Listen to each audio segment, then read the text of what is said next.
दोस्तों दर्द हल्का है, सांस भारी है। दर्द हल्का है, सांस भारी है और सॉलिड स्टेट का ये सफर यूं ही जारी है। सॉलिड स्टेट की रस्म यूं ही जारी है। कैसे हो आप सभी? उम्मीद आप सभी अच्छे होंगे और इस सेशन का आपने इंतजार किया होगा। ये हमारा सॉलिड स्टेट का लेक्चर नंबर 4 है। लेक्चर नंबर 4 में हम डेंसिटी ऑफ यूनिट सेल को जानने वाले हैं। एक छोटा सा प्यारा सा टॉपिक है जिसको हम अंडरस्टैंड करने वाले हैं। इसके अलावा हमारी पहली बार मुलाकात हो रही है हेक्सागोनल यूनिट सेल से। आज से पहले आपने एचसीपी यूनिट सेल देखा नहीं है तो यार एचसीपी की आपको पूरी फील आएगी, हेक्सागोनल यूनिट सेल की आपको पूरी फील आएगी। इसके लिए आपको अपनी कुर्सी की पेटी बांध लेनी चाहिए और मुझे लगता है रेडी हो जाना चाहिए। वक्त आ गया है डेंसिटी ऑफ यूनिट सेल को जानने का। फिर हमें जल्दी से हेक्सागोनल यूनिट सेल की बात करनी होगी। लेक्चर के लास्ट में ढेर सारे प्रीवियस ईयर क्वेश्चंस मैं लेकर आया हूं, जेई और नीट दोनों के ही। जी हाँ, जेई एडवांस्ड की भी क्वेश्चंस लेकर आया हूं, चिंता ना करें। तो करें स्टार्ट फिर आज के इस लेक्चर को। चलिए दोस्तों, आज की सेशन को स्टार्ट किया जाएगा डेंसिटी ऑफ यूनिट सेल से। देखिए डेंसिटी ऑफ यूनिट सेल क्या है। डेंसिटी का मीनिंग यूनिट सेल के लिए भी यार वही होगा, mass divided by volume. Ratio of mass and volume is called density. Mass किसका होगा? जो कॉन्स्टिट्यूएंट पार्टिकल्स उस यूनिट सेल की corresponding effective number of atoms को कंसिडर करने के बाद आपको मिल रहा होगा मास, वह मास होगा। ठीक है जी। और वॉल्यूम यूनिट सेल की वॉल्यूम होगी। ये जो डेंसिटी है ये इंटेंसिव प्रॉपर्टी है, यानी एक यूनिट सेल के लिए भी उतनी ही होगी, 2 के लिए भी उतनी ही होगी, 3 के लिए भी उतनी ही होगी, पूरे लैटिस के लिए भी डेंसिटी उतनी ही होगी। ऐसा क्यों होगा?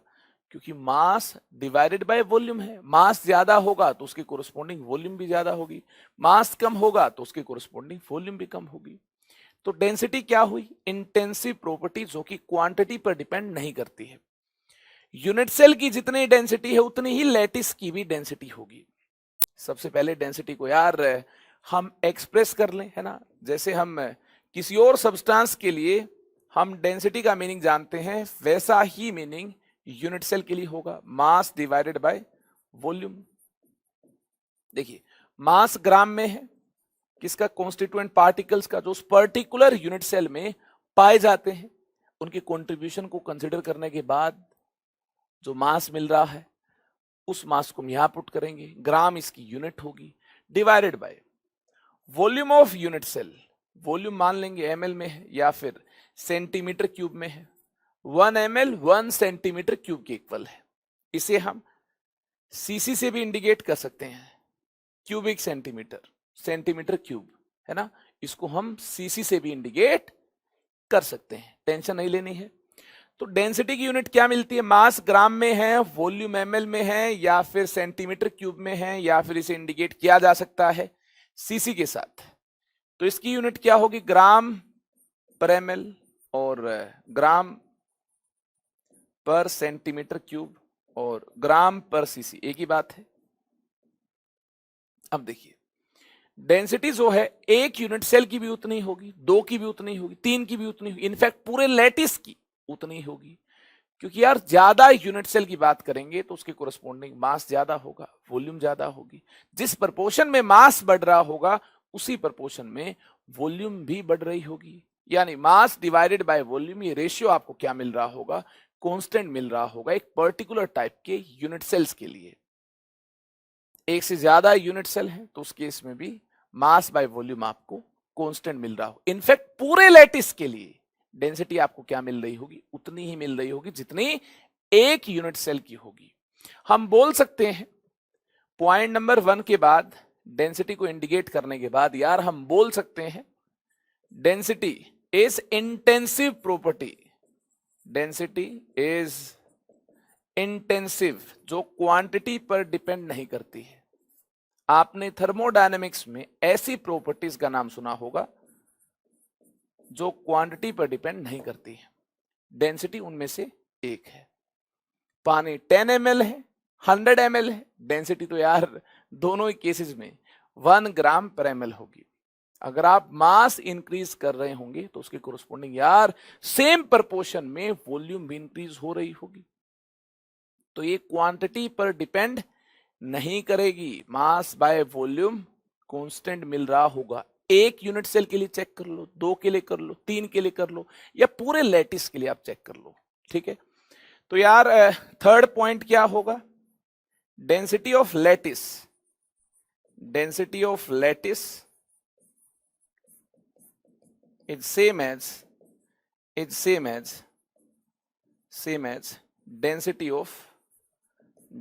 Of unit cell. लैटिस की डेंसिटी यूनिट सेल की डेंसिटी के इक्वल होगी। तो यार यूनिट सेल होगा स्मॉलेस्ट रिपीटिंग पैटर्न। तो मुझे लगता है पूरे लैटिस की चिंता नहीं करनी चाहिए, पूरे लैटिस की चिंता छोड़कर उस स्मॉलेस्ट रिपीटिंग पैटर्न के लिए हमें डेंसिटी को एक्सप्रेस कर लेना चाहिए, वो हमारे लिए ज्यादा आसान होगा। तो चलिए फिर बात करें डेंसिटी ऑफ यूनिट सेल की। और कौन से यूनिट सेल की? सबसे पहले मैं आपको सिखाऊंगा क्यूबिक यूनिट सेल के लिए डेंसिटी का एक्सप्रेशन कैसे इंडिकेट किया जा सकता है। फिर हम हेक्सागोनल यूनिट सेल की पूरी फील लेंगे, हेक्सागोनल यूनिट सेल के बारे में जानेंगे, और हेक्सागोनल यूनिट सेल को जानने के बाद हेक्सागोनल यूनिट सेल की भी डेंसिटी को इंडिकेट करना सीख लेंगे। यार हमारे सिलेबस में 2 ही टाइप की यूनिट सेल हैं, क्यूबिक, हेक्सागोनल, दोनों के बारे में पूरी जानकारी मिल गई है। तो हम फिर डेंसिटी पर राज करेंगे। देखिए density of cubic unit cell कैसे इंडिकेट की जा सकती है? क्यूबिक यूनिट सेल के लिए, क्यूब के लिए डेंसिटी को कैसे इंडिकेट किया जा सकता है? डेंसिटी क्या है? मास डिवाइडेड बाय वॉल्यूम, ये आप जानते हैं, मास डिवाइडेड बाय वॉल्यूम। और यार क्यूब की वॉल्यूम कितनी होगी? अगर एज लेंथ ए है तो वॉल्यूम कितनी होगी? ए क्यूब होगी। एज लेंथ ए है तो वॉल्यूम कितनी होगी यार? ए क्यूब होगी। मास को ग्राम यूनिट में कैसे इंडिकेट किया जाए? सोचिए, एनसीईआरटी में क्यूबिक यूनिट सेल के लिए जो डेंसिटी का फॉर्मूला दिया है, काफी अजीब फॉर्मूला दिया है, और काफी सारे टीचर्स तो कहते हैं इसको डायरेक्टली याद कर लो। डेंसिटी का जो फॉर्मूला है जो एनसीईआरटी में दिया है उसे याद कर लो। मुझे लगता है आप उस फॉर्मूला को मास बाय वॉल्यूम ऐसा एक्सप्रेशन यूज करते हुए डिराइव भी कर लोगे, यानी वहां तक पहुंच जाओगे आसानी के साथ। याद करने की भाई कोई जरूरत नहीं है, याद अपने आप हो जाएगा। काफी सारे न्यूमेरिकल्स में इस फॉर्मूला को जब आप अप्लाई कर रहे होंगे तो यार आपको बिंदास याद हो जाएगा। एक बार आपके दिल की तसल्ली के लिए इसकी डेरिवेशन देख लो, ठीक है, कैसे इसको डिराइव किया जाएगा। अब देखिए, मास को ग्राम यूनिट में एक्सप्रेस करना है ताकि डेंसिटी हमें ग्राम पर एमएल में मिल जाए, या फिर ग्राम पर सेंटीमीटर क्यूब में मिल जाए, या फिर ग्राम पर सीसी में मिल जाए। तो इसके लिए ये क्लियर है कि ए को पुट करना होगा सेंटीमीटर यूनिट के साथ, ए को पुट करना होगा सेंटीमीटर यूनिट के साथ, तभी तो यार ए क्यूब सेंटीमीटर क्यूब आपको वॉल्यूम मिल पाएगी, है ना। सेंटीमीटर क्यूब यूनिट में आपको क्या मिल पाएगी? वॉल्यूम मिल पाएगी। और 1 सेंटीमीटर क्यूब आप जानते हैं 1 ml है, और 1 सेंटीमीटर क्यूब और 1 सीसी एक ही बात है, यानी इन तीनों का मतलब एक ही है। ml हो, सेंटीमीटर क्यूब हो, सीसी हो, इनका मीनिंग क्या है? एक ही है, ये वॉल्यूम है। ठीक है जी, क्लियर है। यानी यहां पर एज लेंथ की जो वैल्यू होगी ये हमें सेंटीमीटर यूनिट में पुट करनी होगी, इतना क्लियर है। अब मास कैसे पुट किया जाए? मास हमें ग्राम यूनिट में पुट करना है, तो इसके लिए हमें मोलर मास की मदद लेनी होगी। मोलर मास ग्राम यूनिट में होता है। 11th क्लास में आपने सुना होगा मोलर मास के बारे में। क्या है molar mass? What is molar मास? हम हेल्प लेंगे मोलर मास की। What is molar mass? Definition आपको पता होनी चाहिए। Mass of 1 mole atoms in gram, in gram, mass of 1 mole atoms in gram is called molar mass. Molar mass. Let molar mass, let molar mass, molar mass be capital M gram. Assume कीजिए molar mass capital M ग्राम है. कितने मोल का मास है? 1 मोल का मास है. Molar मास यार 1 मोल का मास होता है.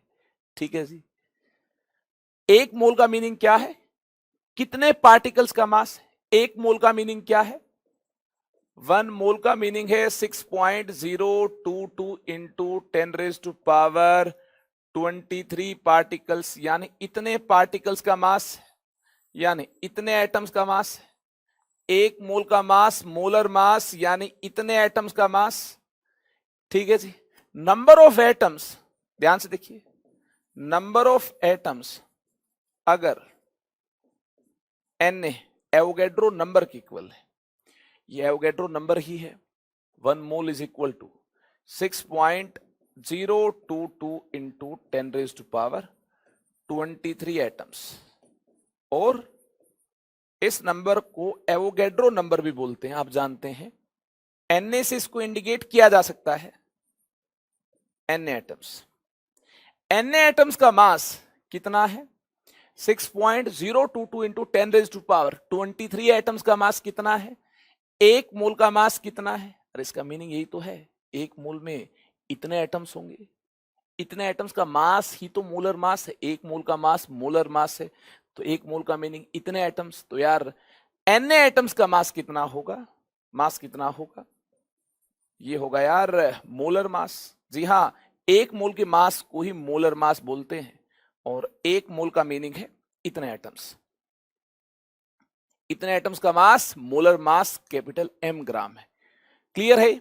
अब देखिए, एक एटम का मास कितना होगा? Mass of 1 atom, mass of 1 atom, ये कितना होगा? M को इससे डिवाइड करना होगा. अरे यही तो यूनिटरी मेथड है.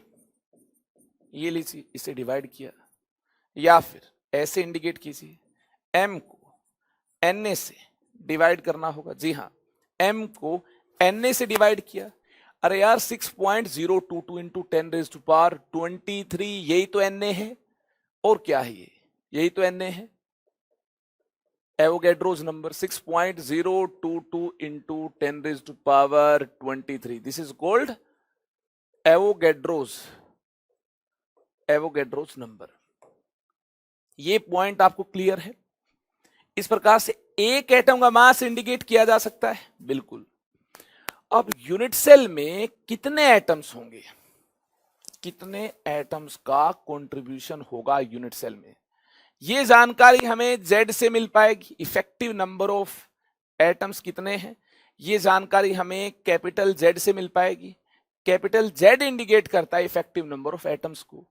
अगर यूनिट सेल में effective number of atoms Z है, ऐसे केस में, ऐसे हालात में मास कितना होगा? अरे वही मास तो उस यूनिट सेल की कोरस्पोंडिंग हमें यहां पुट करना होगा ग्राम यूनिट में. Z एटम्स का मास, जी हां, effective number of atoms Z हैं, तो Z एटम्स का मास कितना होगा? ध्यान से देखिए, Z से मल्टीप्लाई करना होगा. M बाय Na को, ये जो हमारे पास M बाय Na है, ये Na है. ठीक है जी. इसको हमें क्या करना होगा? M बाय Na को हमें Z से मल्टीप्लाई करना होगा. इस प्रकार से यार हमारे पास मास होगा, यूनिट सेल का मास होगा, या फिर यूनिट सेल की कोरस्पोंडिंग जो कॉन्स्टिट्यूएंट पार्टिकल्स है, इनका मास होगा. अरे यूनिट सेल का मास क्या है? कॉन्स्टिट्यूएंट पार्टिकल्स की वजह से है. कॉन्स्टिट्यूएंट पार्टिकल्स का ही तो मास होगा यूनिट सेल का मास. ये देखिए कितना होगा. अगर इसमें effective number of atoms Z है, ये है इफेक्टिव नंबर ऑफ एटम्स, तो इफेक्टिव नंबर ऑफ एटम्स अगर यार Z है, तो देखिए मास कितना होगा? मास इतना होगा. ये ग्राम यूनिट में है, तो यार ये भी ग्राम यूनिट में होगा. बिल्कुल होगा. नोट कर लें, ग्राम यूनिट में मास आपके सामने है. इफेक्टिव नंबर ऑफ एटम्स अगर यूनिट सेल में Z है, तो इनकी कोरस्पॉन्डिंग मास कितना होगा, ये देखिए मास इतना होगा। इस मास को जल्दी से यहां पुट कर दें। ग्राम यूनिट में जो यूनिटरी मेथड से हमारे पास effective number of atoms Z consider करने पर जो मास आ रहा होगा, ये mass m into Z divided by Na, इतना ग्राम आ रहा होगा, इतना ग्राम मिल रहा होगा। और ये जो वॉल्यूम है, ये वॉल्यूम सेंटीमीटर क्यूब, ml और cc हमें मिल रही होगी। अगर इसको बहुत अच्छे से एक्सप्रेस किया जाए तो देखिए डेंसिटी का फॉर्मूला हमारे सामने क्या निकल कर आएगा। देखिए इसको शानदार अंदाज में कैसे इंडिकेट किया जाए, Na नीचे इसके साथ मल्टीप्लाई हो रहा होगा, ठीक है। यहां से देखिए डेंसिटी का शानदार फॉर्मूला हमें क्या मिल रहा होगा, m into Z divided by, यहां देखिए m into Z divided by Na A cube के साथ मल्टीप्लाई होता हुआ आपको नजर आ रहा होगा। Na ए क्यूब के साथ मल्टीप्लाई होता हुआ आपको नजर आ रहा होगा। नजरें स्क्रीन पर ध्यान से देखिए, ऐसा आपको मिल रहा होगा। अगर आपने पूरा ध्यान लगाकर देख लिया है, हाँ ऐसा ही फॉर्मूला आ रहा है, वेरी गुड, क्लैपिंग। याद कर लें आप इसको जल्दी से इस फॉर्मूला को याद कर लें यार, ठीक है, याद कर लेंगे, वेरी गुड, वेरी नाइस, याद कर लेंगे। देखिए अगर आपने इसको याद कर लिया है, अब ध्यान से देखिए ये m क्या है, ये इंफॉर्मेशन आपके पास होनी चाहिए। m क्या है, m is molar mass, m है मोलर मास। z क्या है, z है effective number of atoms, effective number of atoms per unit cell, per unit cell, ये z है। a क्या है, a is edge length, a है edge length. Na is Avogadro's number. What is Na? Na is Avogadro's number. ये है Avogadro's number. इसकी जो value है ये आप 6.022 इंटू 10⁻23 न्यूमेरिकल्स में पुट करने वाले हैं। और जहां पर कैलकुलेशन आपको 6.022 की बजाय 6 कंसिडर करने पर आसान लग रही होंगी, वहां पर यार इसको आप 6 मान लेंगे, ठीक है जी, इसको आप अप्रोक्सीमेटली 6 मान लेंगे, इंटू 10⁻23 होगा। अगर आपको यहां से कैलकुलेशन आसान लग रही होंगी तो यार इसे जूम कर लें, नो टेंशन, इससे आप कैलकुलेशन कर लें, आंसर मिल जाएगा। देखिए ये मास हमने ग्राम यूनिट में एक्सप्रेस किया है, और इस प्रकार से ए को सेंटीमीटर यूनिट में पुट करने पर मास बाय वॉल्यूम ग्राम पर सेंटीमीटर क्यूब, ग्राम पर ml और ग्राम पर cc, इस यूनिट के साथ हमें डेंसिटी मिल रही होगी।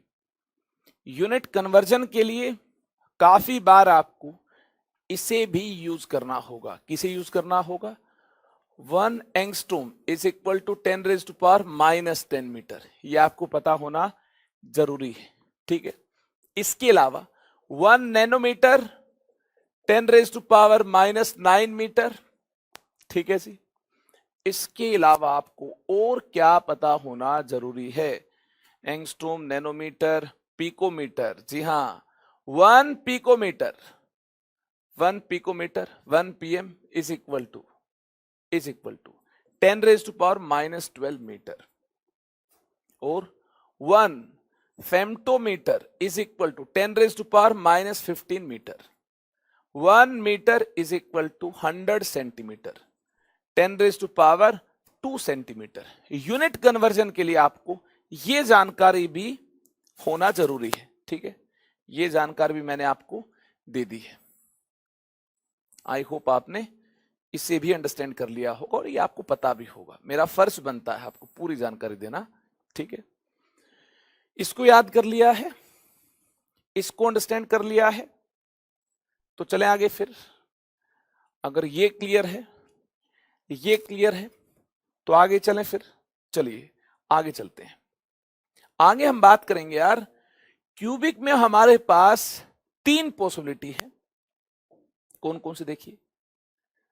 अगर क्यूबिक यूनिट सेल के लिए डेंसिटी का हमें ये वाला फॉर्मूला अप्लाई करना है तो क्यूबिक में हमारे पास 3 पॉसिबिलिटी है। कौन कौन सी?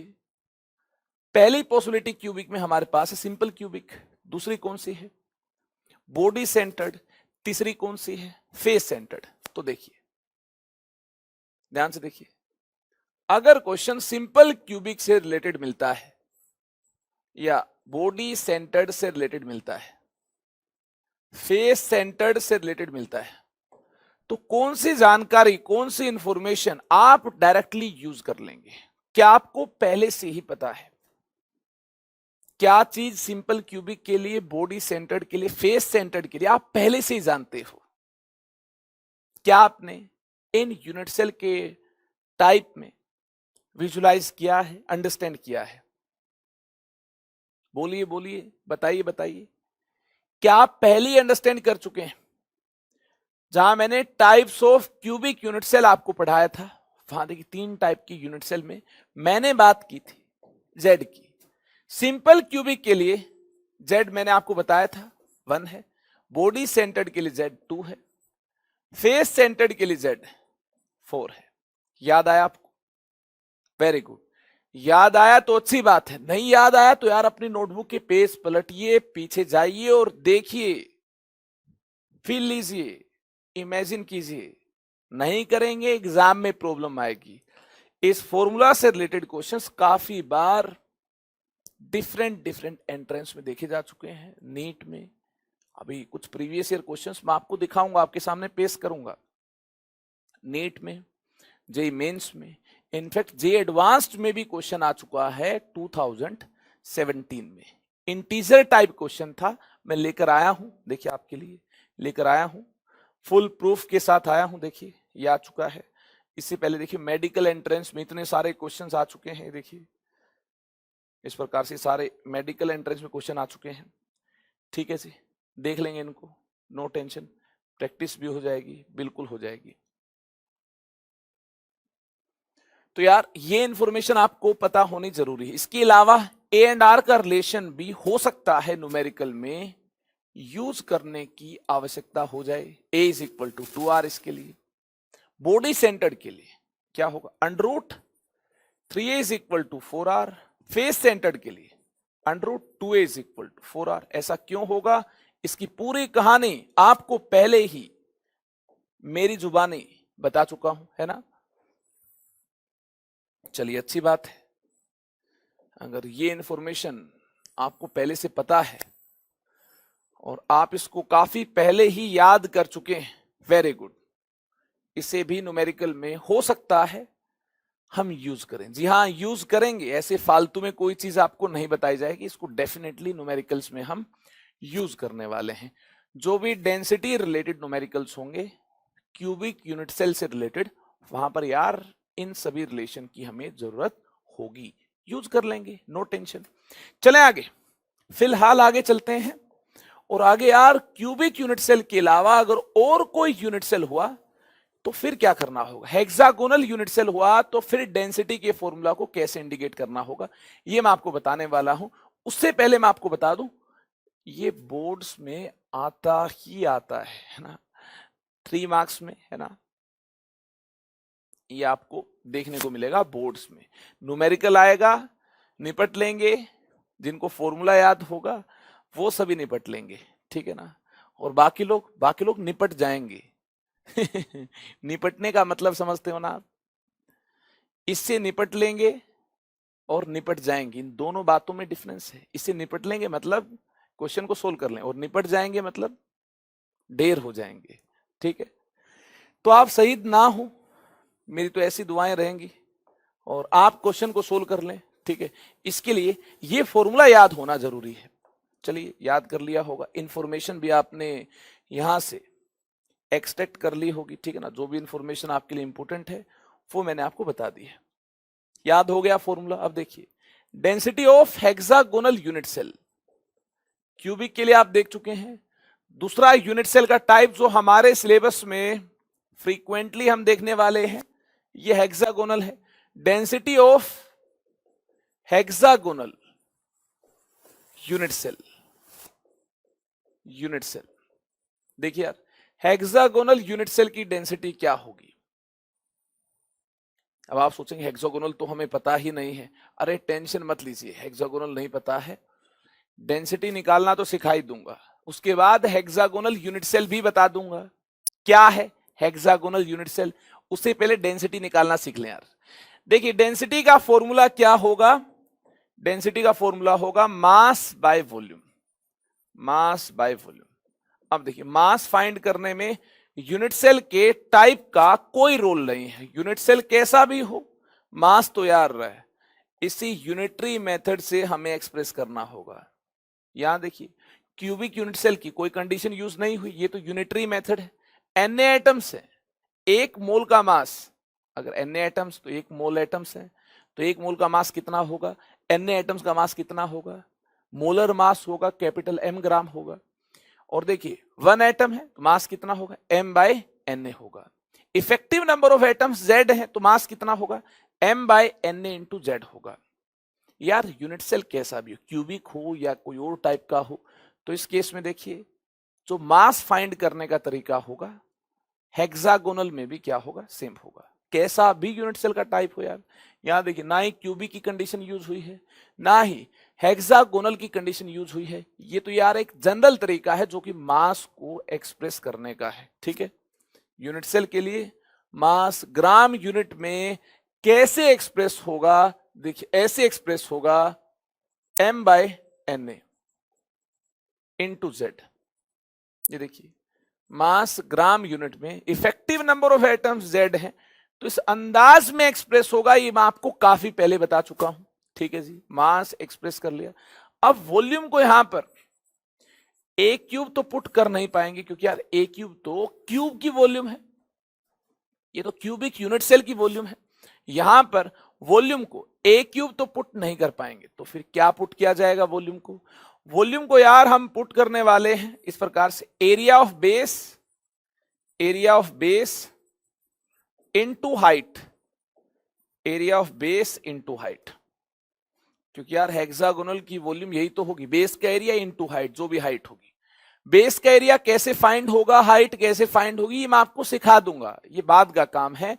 इसके लिए आपको हेक्सागोनल यूनिट सेल फिल भी करना होगा, अरेंजमेंट कैसी होगी एटम्स की उसे भी अंडरस्टैंड करना होगा, जानना होगा।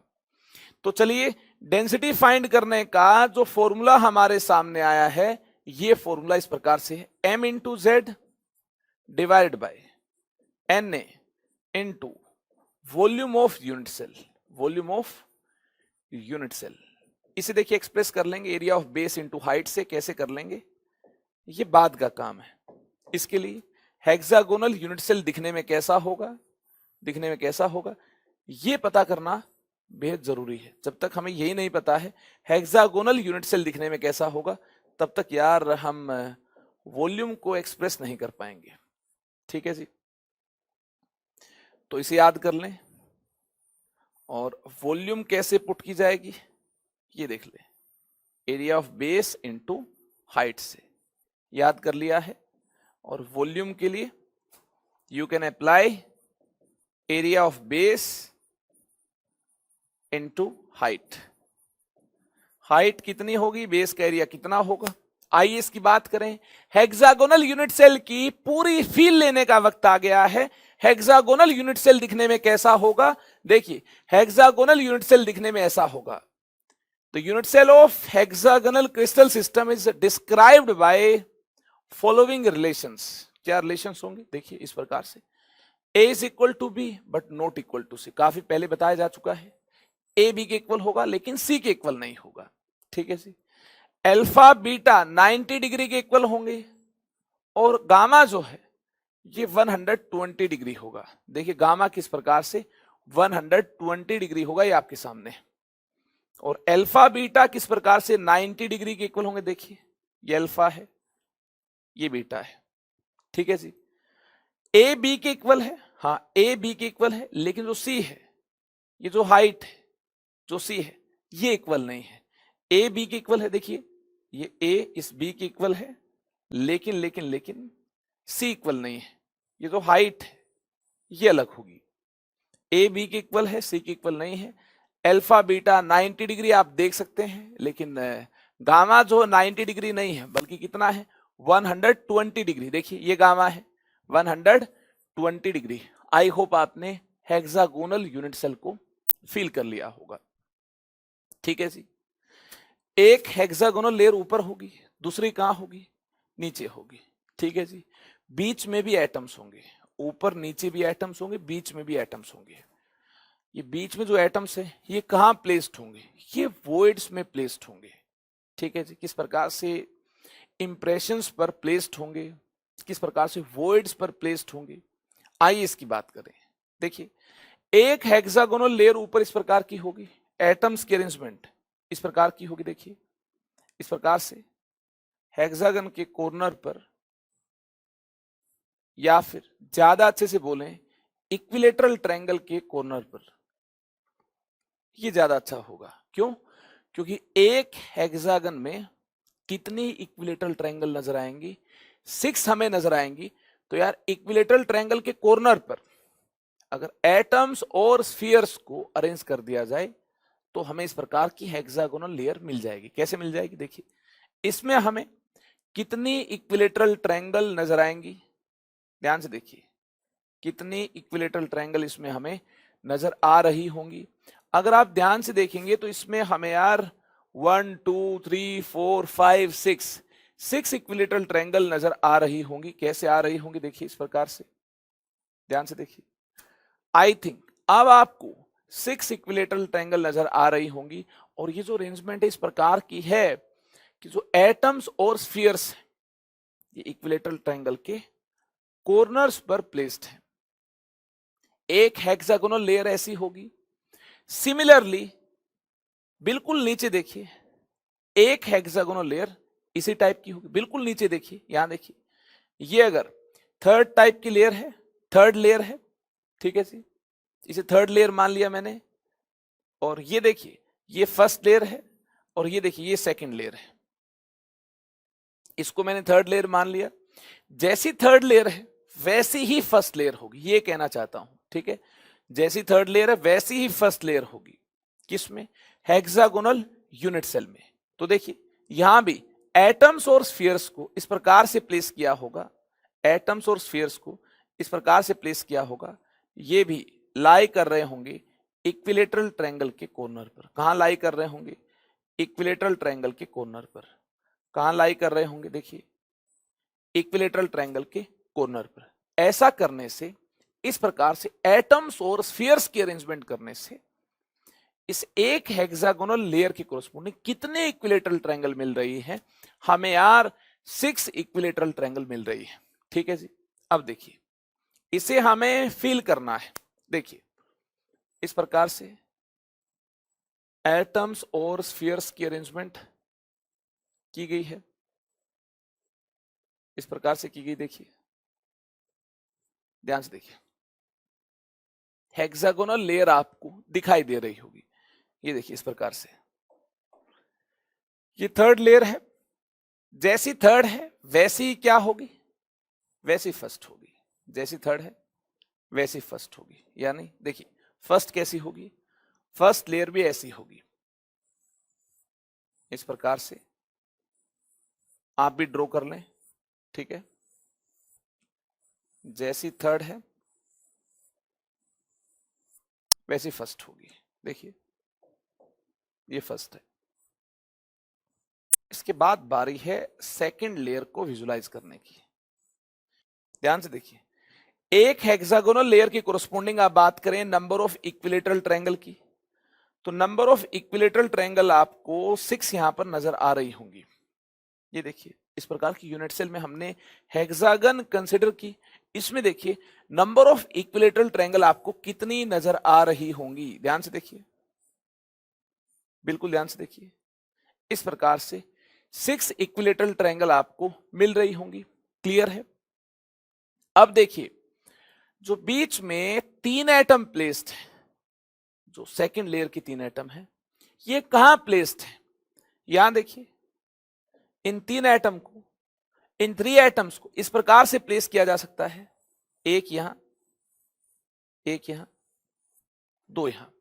देखिए, ये जो आप वॉइड देख रहे हैं, जो खाली जगह आप देख रहे हैं यहां, एक तो इसके जस्ट ऊपर प्लेस्ड है, और देखिए यहां जो खाली जगह देख रहे हैं, और यार यहां जो आप खाली जगह देख रहे हैं, वॉइड देख रहे हैं, इस प्रकार से 2 को यहां प्लेस किया गया है।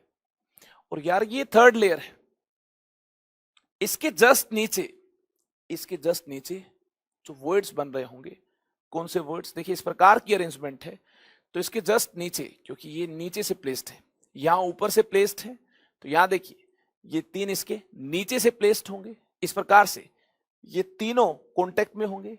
ये देखिए लेयर 1, लेयर 2, लेयर 3 के जो एटम्स और स्फीयर्स हैं, ये इस प्रकार से कॉन्टेक्ट में होंगे कि ये जो आपके पास 3 एटम्स हैं, ये देखिए ये इस लेयर को कहां से टच कर रहे होंगे? नीचे से टच कर रहे होंगे, या नहीं, नीचे से जो वॉइड्स होंगे, इन वॉइड्स को ऑक्यूपाई कर रहे होंगे, या नहीं, ये कहां मौजूद होंगे?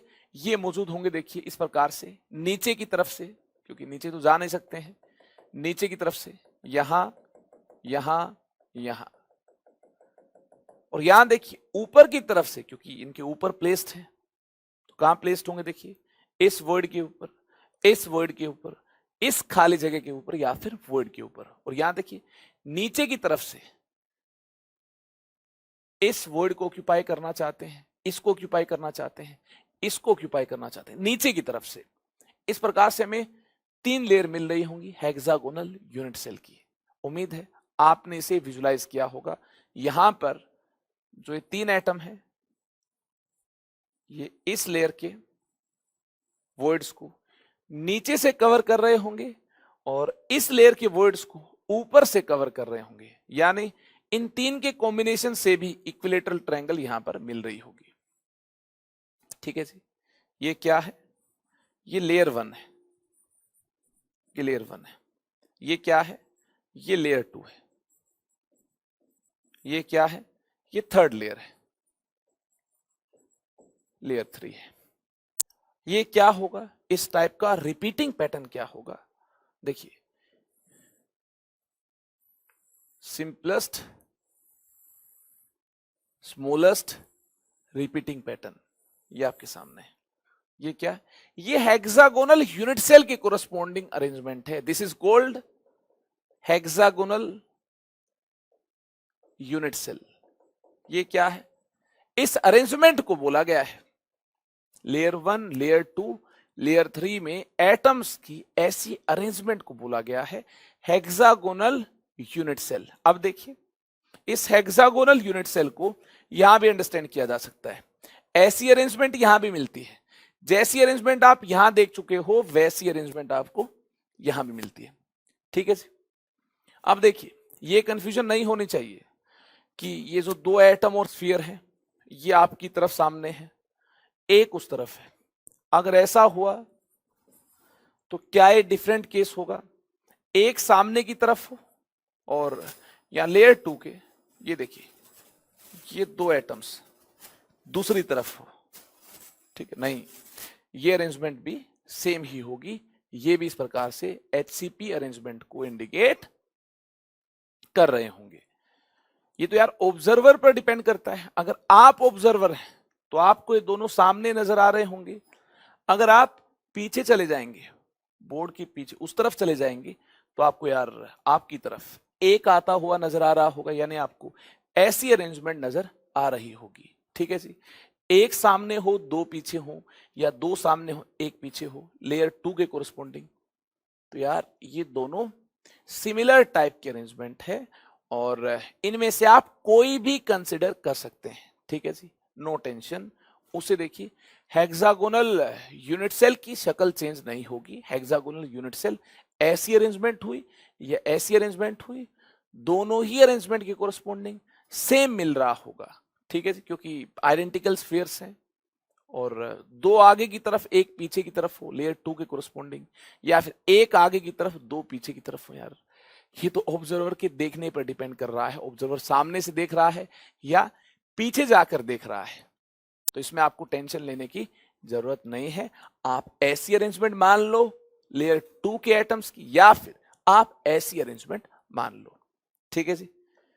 इस प्रकार से हेक्सागोनल यूनिट सेल मिल रहा होगा। देखिए एक अरेंजमेंट ऐसी है हेक्सागोनल लेयर की कोरस्पोंडिंग एटम्स की, एक अरेंजमेंट ऐसी है, और बीच में जो लेयर 2 के एटम्स है इनकी अरेंजमेंट देखिए ऐसी है।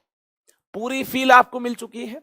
ये जो लेयर 2 के एटम्स है इनकी प्रोजेक्शन कहां मिल रही होगी, इनकी प्रोजेक्शन कहां मिल रही होगी, जरा सोचिए। देखिए यहां मिल रही होगी, यहां मिल रही होगी, यहां मिल रही होगी। ठीक है जी। जो वर्ड्स हैं इनके जस्ट ऊपर मिल रहे होंगे, और यहां देखिए प्रोजेक्शन कहां मिल रही होगी, देखिए नीचे की तरफ से, देखिए इस प्रकार से यहां मिल रही होगी, यहां मिल रही होगी, यहां मिल रही होगी। ठीक है जी, क्लियर है। इस प्रकार से इस लेयर के वर्ड्स को नीचे की तरफ से कवर कर रहे होंगे, और इस लेयर के वर्ड्स को ऊपर की तरफ से ये लेयर 2 के एटम्स कवर कर रहे होंगे। ठीक है जी, क्लियर है। HCP क्लियर है आपको, हेक्सागोनल यूनिट सेल आपको क्लियर है। इसके कोरस्पोंडिंग एटम्स की अरेंजमेंट ऐसी होगी, या इसको आप ऐसे भी विजुलाइज कर सकते हैं। लैटिस पॉइंट की मदद से आप इस अरेंजमेंट को ऐसे भी विजुलाइज कर सकते हैं। कौन सा स्फीयर किसके साथ कांटेक्ट में होगा, इसकी देखिए रियल फील आपको यहां से मिल पाएगी। यहां से तो देखिए लैटिस पॉइंट्स आपको मिल पाएंगे, कौन कौन सी पोजीशन पर एटम्स और स्फीयर्स मौजूद होंगे, वाकई में किस प्रकार से टच कर रहे होंगे, इसकी जानकारी अगर आपको लेनी है तो यहां से इसकी जानकारी आपको मिल पाएगी। चले आगे। देखिए इसके बारे में काफी सारे इंफॉर्मेशन हमें पता करनी है हेक्सागोनल यूनिट सेल के बारे में, तो आगे चलना होगा। सबसे पहले हमें साइड्स की बात करनी होगी। किसकी बात करनी होगी, साइड्स की बात करनी होगी। आप जानते हैं A is equal to B है, A is equal to B है, but not equal to C है। तो देखिए A और B, देखिए मान लेंगे ये A है, ये A है, ये B है। ध्यान से देखिए, वापिस चलते हैं, ध्यान से देखिए, वापिस चलते हैं। ये A है, ये A है, और ये B है। ठीक है जी, ये A है, ये A है, और ये B है। देखिए R की टर्म्स में ये A किसके इक्वल होगा, ये R, ये R, तो A is equal to 2R। मुझे तो ऐसा लगता है इस प्रकार से दो एटम कॉन्टेक्ट में होंगे, यहां भी R, ये दो कॉन्टेक्ट में होंगे, R plus R 2R, B is equal to 2R। A भी 2R के इक्वल होगा, और यार B भी 2R के इक्वल होगा। यानी हमें यहां से क्या मिल रहा होगा, A is equal to B is equal to 2R, A is equal to B is equal to 2R। इसके बाद हमें बात करनी होगी C की, C कितना है, यानी ये हाइट कितनी है, इस हाइट के बारे में हमें बात करनी होगी। थोड़ा सा कॉम्प्लेक्स केस है, लेकिन टेंशन लेने का नहीं, टेंशन देने का। एक बार यार इसे हम फाइंड कर लेंगे तो बार बार इतना ज्यादा मैथ्स हमें अप्लाई नहीं करना होगा। हम इसे याद कर लेंगे, सी को याद कर लेंगे, क्वेश्चंस हमारे लिए बेहद आसान हो जाएंगे। एक बार तो देखिए हमें इसे फाइंड करना ही होगा। यहां देखिए इन तीन एटम्स और स्फीयर्स के सेंटर को ज्वाइन करने से इस प्रकार से इक्विलेटरल ट्रायंगल मिल रही होगी। ठीक है जी, और यहां क्या होगा, यहां सेंट्रोइड होगा। क्या होगा यहां पर, सेंट्रोइड होगा। अगर हम इस प्रकार से मीडियन को ड्रॉ कर दें, जो कि इस प्रकार से परपेंडिकुलर बाइसेक्टर होगा, मीडियन को ड्रॉ कर दें, ये सेंट्रोइड है। ठीक है जी, और यहां से जो आपने मीडियन ड्रॉ किया होगा, ये से पास हो रहा होगा, जो परपेंडिकुलर बाइसेक्टर आपने ड्रॉ किया होगा ये से पास हो रहा होगा, और ये देखिए यहां तक जाएगा। ठीक है जी, और ये इस प्रकार से पास हो रहा होगा। यहां पर जो एंगल मिलेगा आपको, ये कंप्लीट है 60 डिग्री। तो ये जो मीडियन है ये एंगल बाइसेक्टर भी होगा, यानी ये एंगल क्या मिल रहा होगा, 30 डिग्री मिल रहा होगा। शायद इतनी मैथ्स आपको पता होगी यार। इस प्रकार से इस कोने से सेंट्रोइड तक अगर हम एक लाइन ड्रॉ कर दें तो ये क्या होगी, ये एंगल बाइसेक्टर होगी। अरे फील आ रही है, ये सेंट्रोइड है। और यहां से देखिए एक मीडियन हमने ड्रॉ किया जो कि परपेंडिकुलर बाइसेक्टर है, तो ये एंगल बाइसेक्टर भी होगा और यहां इस प्रकार से हमें 30 डिग्री एंगल मिल रहा होगा। ये मामला क्लियर है कि नहीं है, पहले मुझे ये बताएं, ये आपको क्लियर है कि नहीं है? ये एंगल बाइसेक्टर तो है ही, ठीक है जी। और इस प्रकार से इसको भी दो इक्वल हिस्सों में डिवाइड कर रहा होगा ये मीडियन, ये परपेंडिकुलर बाइसेक्टर भी है। क्लियर है? अब देखिए पूरा ध्यान लगाइए, एक मीडियन हमने यहां से ड्रॉ किया, एक मीडियन हमने यहां से ड्रॉ किया। इस प्रकार से जहां पर ये मीडियन इंटरसेक्ट कर रहे होंगे वही क्या होगा, वही सेंट्रोइड होगा। सुना होगा आपने इसके बारे में। तो हमें क्या करना है, सबसे पहले हमें यार ये डिस्टेंस x फाइंड करना है सेंट्रोइड से लेकर इस कॉर्नर तक का, यानी किसी भी कॉर्नर तक का, यहां से इस कॉर्नर तक का डिस्टेंस या फिर यहां से इस कॉर्नर तक का या फिर यहां से इस कॉर्नर तक का, ये डिस्टेंस क्या होगा, सेम होगा। मैं इंटरेस्टेड हूं यहां से लेकर यहां तक का डिस्टेंस फाइंड करने में। क्यों इंटरेस्टेड हूं, ध्यान से देखिए, मैं यहां से यहां तक का डिस्टेंस फाइंड करने में क्यों इंटरेस्टेड हूं, क्योंकि अगर यहां से यहां तक का डिस्टेंस फाइंड कर लिया, ये फाइंड कर लिया, चलिए इसको डिफरेंट कलर से इंडिकेट किया जाए, अगर आपने ये फाइंड कर लिया, इससे क्या बेनिफिट होगा, देखिए इससे बेनिफिट ये होगा, हम यहां से यहां तक का डिस्टेंस फाइंड कर पाएंगे। कैसे फाइंड कर पाएंगे, अगर यार आपने ये फाइंड कर लिया तो हम इसकी हाइट बता पाएंगे। यहां से यहां तक जितना डिस्टेंस है उतना ही डिस्टेंस, सिमेट्री से देखिए, यहां से यहां तक का होगा, यानी जितना डिस्टेंस यहां से यहां तक मिल पाएगा इसको हम डबल कर देंगे, ये किसके इक्वल होगा, ये सी के इक्वल होगा। अब देखिए ये फाइंड करने पर ये हमें डिस्टेंस कैसे मिल पाएगा, इसकी मैं यहां पर बात करना चाहूंगा। देखिए अगर आप यहां पर x फाइंड करने में कामयाब हो जाते हैं, इस कॉर्नर से लेकर सेंट्रोइड तक का डिस्टेंस फाइंड करने में आप कामयाब हो जाते हैं, तो यार यहां से यहां तक अगर आप एक लाइन ड्रॉ करेंगे, अगर आप यहां से यहां तक एक लाइन ड्रॉ करेंगे, तो ये देखिए ये क्या है, ये इस प्रकार से परपेंडिकुलर है, 90 डिग्री एंगल बना रही होगी। और ये देखिए ये हमें पता है यहां का एटम इसके साथ कांटेक्ट में होगा, यहां का एटम इसके साथ कांटेक्ट में, ये हम जानते हैं। ये डिस्टेंस कितना है, देखिए इस प्रकार से, इस प्रकार से यहां का जो एटम है ये इसके साथ भी कांटेक्ट में होगा और यहां का जो एटम है ये इसके साथ भी कांटेक्ट में होगा।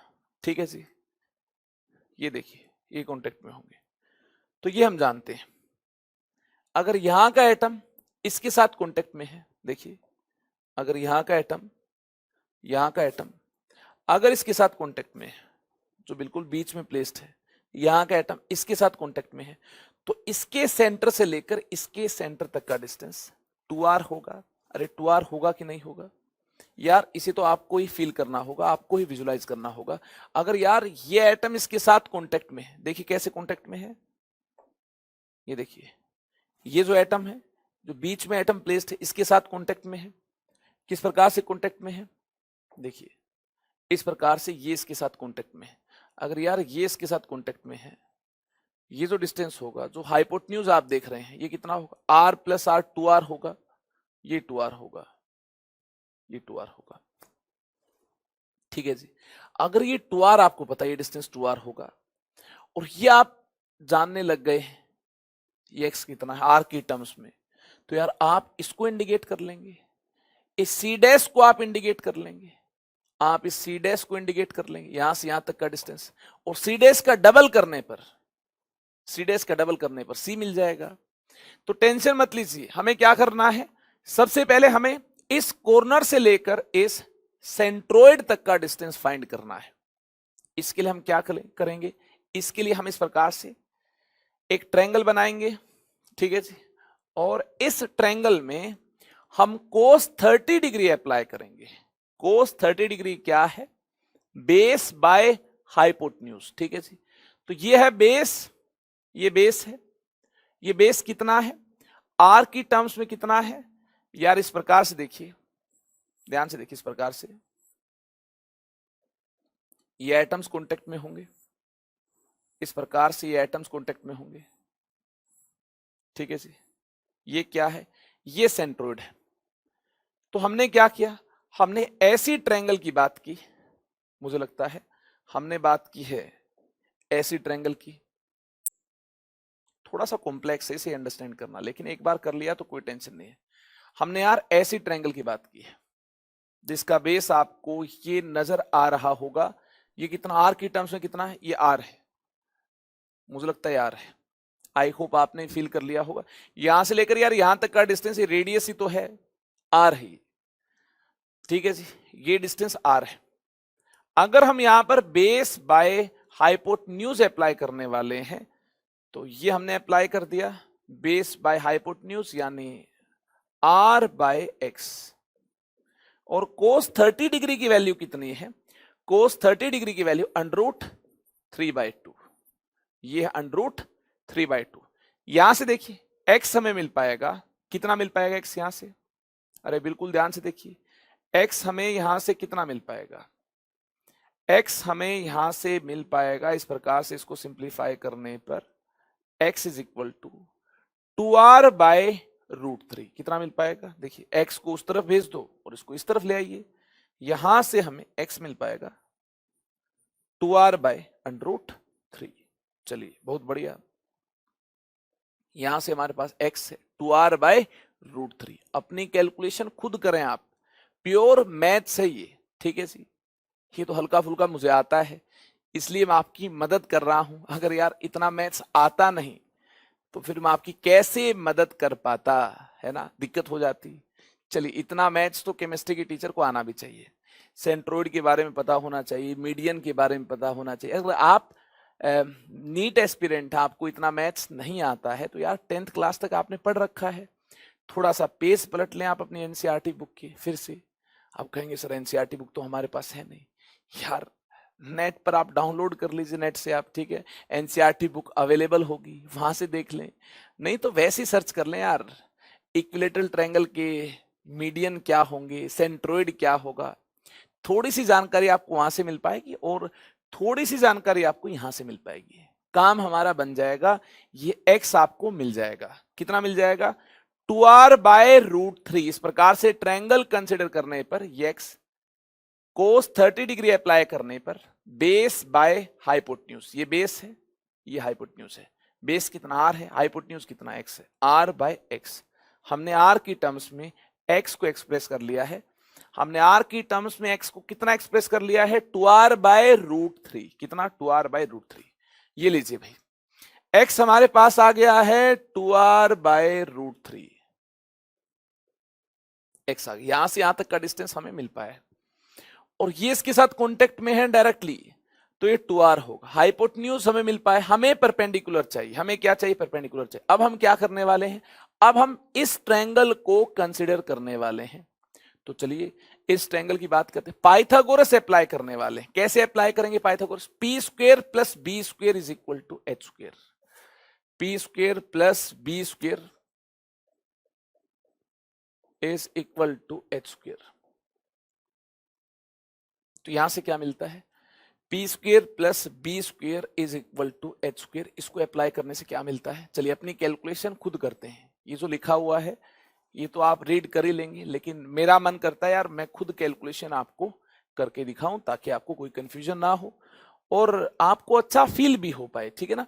तो मैं यहां पर देखिए क्या अप्लाई करने वाला हूं, p² कितना है, c², p² कितना है, ये c² है, p² is c² plus b², b² कितना है, बेस कितना है, ये देखिए बेस है x, इस केस में x कितना है 2r/√3, कितना है 2r/√3, ये x है, ये b² है, इज इक्वल टू h², ठीक है जी, is equal to h²। Hypotenuse कितना है, देखिए ये कितना है, ये 2r है, ठीक है जी, ये 2r है, इसकी पावर कितनी है 2 है। देखिए यहां से क्या मिलता है, c² और ये होगा 4r² / 3, यहां से क्या मिल रहा होगा, यहां से 4r स्क्वायर मिल रहा होगा, देखिए 4r स्क्वायर मिल रहा होगा। c डैश हमें चाहिए, c dash raise to power 2 किसके इक्वल है, 4r square minus 4r square by 3। मुझे लगता है 4r स्क्वायर कॉमन मिल रहा होगा, 1 माइनस 1/3 कितना होगा ये, 1 माइनस 1/3 2/3 होगा। अरे चेक कर लो यार, ठीक है, सिंपल कैलकुलेशन है। तो यहां से देखिए c dash square is equal to 4r square common मिलता है, 1 माइनस 1/3 जो कि 2/3 होगा, यानी c dash square is equal to 4r square into 2/3। ठीक है जी। अब देखिए स्क्वायर रूट लेंगे तो इस प्रकार से स्क्वायर रूट मिलता है, क्लियर है। यहां से देखिए स्क्वायर रूट लेने पर सी डैश कितना मिल पाएगा, स्क्वायर रूट लेने पर सी डैश कितना मिल पाएगा, स्क्वायर रूट लेने पर सी डैश मिल पाएगा, ये देखिए 4r स्क्वायर से 2r बाहर मिलता है, ठीक है जी, अंडर रूट 2/3 ही तो अंदर ही होगा। 4r स्क्वायर का रूट मैंने लिया तो 2r मिलता है, अरे 2 into R raise to power 2, यही तो 4r स्क्वायर है। और इसका रूट लेंगे तो 2r रेज टू पावर 2 था, 1/2 से 2 कैंसिल हो जाएगा और 2r आपको बाहर मिल रहा होगा। यानी यार हमने सी डैश को फाइंड कर लिया। हमें क्या चाहिए, सी चाहिए। इस सी डैश को डबल करने पर यार जितना डिस्टेंस यहां से यहां होगा उतना ही तो यहां से यहां होगा, उतना ही यहां से यहां होगा। सिमेट्री से देखिए सी डैश ही यहां से यहां होगा, इसे डबल करने पर सी मिल जाएगा। चलिए इसको डबल करते हैं, C is equal to 2 into C dash. इसको डबल करने पर ये सी हमें मिलता है 4r इंटू अंडर रूट 2/3। कितना मिलता है, 4r into under root 2/3। Very important result, very very very very very very important result. याद कर लो भाई, याद कर लो जल्दी से, दिमाग में फिट कर लो, याद कर लो। याद हो गया है। हेक्सागोनल यूनिट सेल के लिए हाइट कितनी होगी, this is called height of, this is called height of hexagonal unit cell. ठीक है जी। देखिए इतनी मशक्कत हमें हुई हाइट कैलकुलेट करने में, इतने एफर्ट्स हमारे लगे हाइट कैलकुलेट करने में। ठीक है जी। बाद में वॉल्यूम भी कैलकुलेट की गई है, नो टेंशन। देखना यहां से भी है ना, यहां देखिए इनकी अपनी कैलकुलेशन है, ये भी सही है, हमारी कैलकुलेशन भी सही है, ज्यादा सिंपल है मुझे लगता है। हमें भी हाइट इतनी मिल पाई और यहां भी देखिए हाइट इतनी ही दी गई है। ठीक है, याद हो गया आपको। 4r इंटू, अगर आपने खुद से सोल्व किया है तो याद हो जाएगा यार, और ऐसे ही नोट कर लिया, जस्ट कुछ टाइम के बाद भूल जाएंगे। अपना दिमाग लगाकर हाइट कैलकुलेट करें, कैलकुलेशन को याद ना करें। इतनी हाइट आपको मिल पाई है 4r इंटू अंडर रूट 2/3। बोलिए 3 बार बोलिए, 4r into under root 2/3, 4r into under root 2/3। याद हो गया। अब देखिए हाइट आपके पास है तो वॉल्यूम कैसे इंडिकेट की जाए, हाइट आपके पास है तो वॉल्यूम कैसे इंडिकेट की जाए, सोचिए इसके बारे में। वॉल्यूम ऑफ यूनिट सेल के लिए, volume of hexagonal unit cell के लिए क्या करना होगा, area of base into height करना होगा। बेस का एरिया इनटू हाइट, इससे काम बन जाएगा, इससे काम हो जाएगा। बेस का एरिया कितना है, ये देखिए बेस पर क्या मिलता है, बेस पर क्या मिलता है, ऐसी अरेंजमेंट मिलती है, यानी हमें 6 इक्विलेटरल ट्रायंगल मिलती है। ऐसी अरेंजमेंट मिलती है यानी हमें 6 इक्विलेटरल ट्रायंगल मिलती है। देखिए ऐसे, ध्यान से देखिए, बेस के कोरस्पोंडिंग हमें मिलती है 6 इक्विलेटरल ट्रायंगल। ये आपके सामने है। एरिया ऑफ बेस क्या होगा, एरिया ऑफ बेस होगा 6 into area of equilateral triangle, ठीक है जी। जो एक इक्विलेटरल ट्रायंगल का एरिया होगा, इसको यार 6 से मल्टीप्लाई करना होगा, क्योंकि बेस पर देखिए आपको कितने इक्विलेटरल ट्रायंगल मिलती हैं, 6 मिलती हैं। और एक इक्विलेटरल ट्रायंगल का एरिया है √3/4 इंटू ए स्क्वायर। एक का एरिया कितना है देखिए, √3/4 इंटू ए स्क्वायर। और 6 का एरिया हमें इंडिकेट करना है, तो यार 6 से मल्टीप्लाई करना हो। हाइट आप जानते ही हैं, 4r इंटू √2/3। हाइट आप जानते हैं, ये मैंने हाइट को पुट किया और ये मैंने पुट किया यार एरिया ऑफ बेस, ठीक है। इस प्रकार से 6 into area of 1 equilateral triangle करने पर हमें एरिया ऑफ बेस मिलता है, क्योंकि बेस पर 6 इक्विलेटरल ट्रायंगल हमें मिल रही है। ए कितना होगा, दिस इज ए, और ए किसके इक्वल है, ये देखिए आर इधर आर इधर, ए इज इक्वल टू 2r। जल्दी से ए को 2r पुट करें, ए को 2r पुट करें जल्दी से, क्या मिलता है 6 इंटू √3/4 इंटू ए को 2r पुट करने पर 4r स्क्वायर। ये देखिए 4 से 4 कैंसिल हुआ, मामला क्लियर है। यहां देखिए 4r है, बिल्कुल है, इंटू √2/3। ये देखिए √3 से ये √3 कैंसिल हो जाएगा, बिल्कुल हो जाएगा। ये देखिए 6 4 जा 24, r⁻²2 इंटू r⁻1, r⁻3 मिलता है। 6 इंटू 4 24 मिलता है, यानी यहां से मिलता है 24 into r⁻3, 24 into r⁻3 into √2।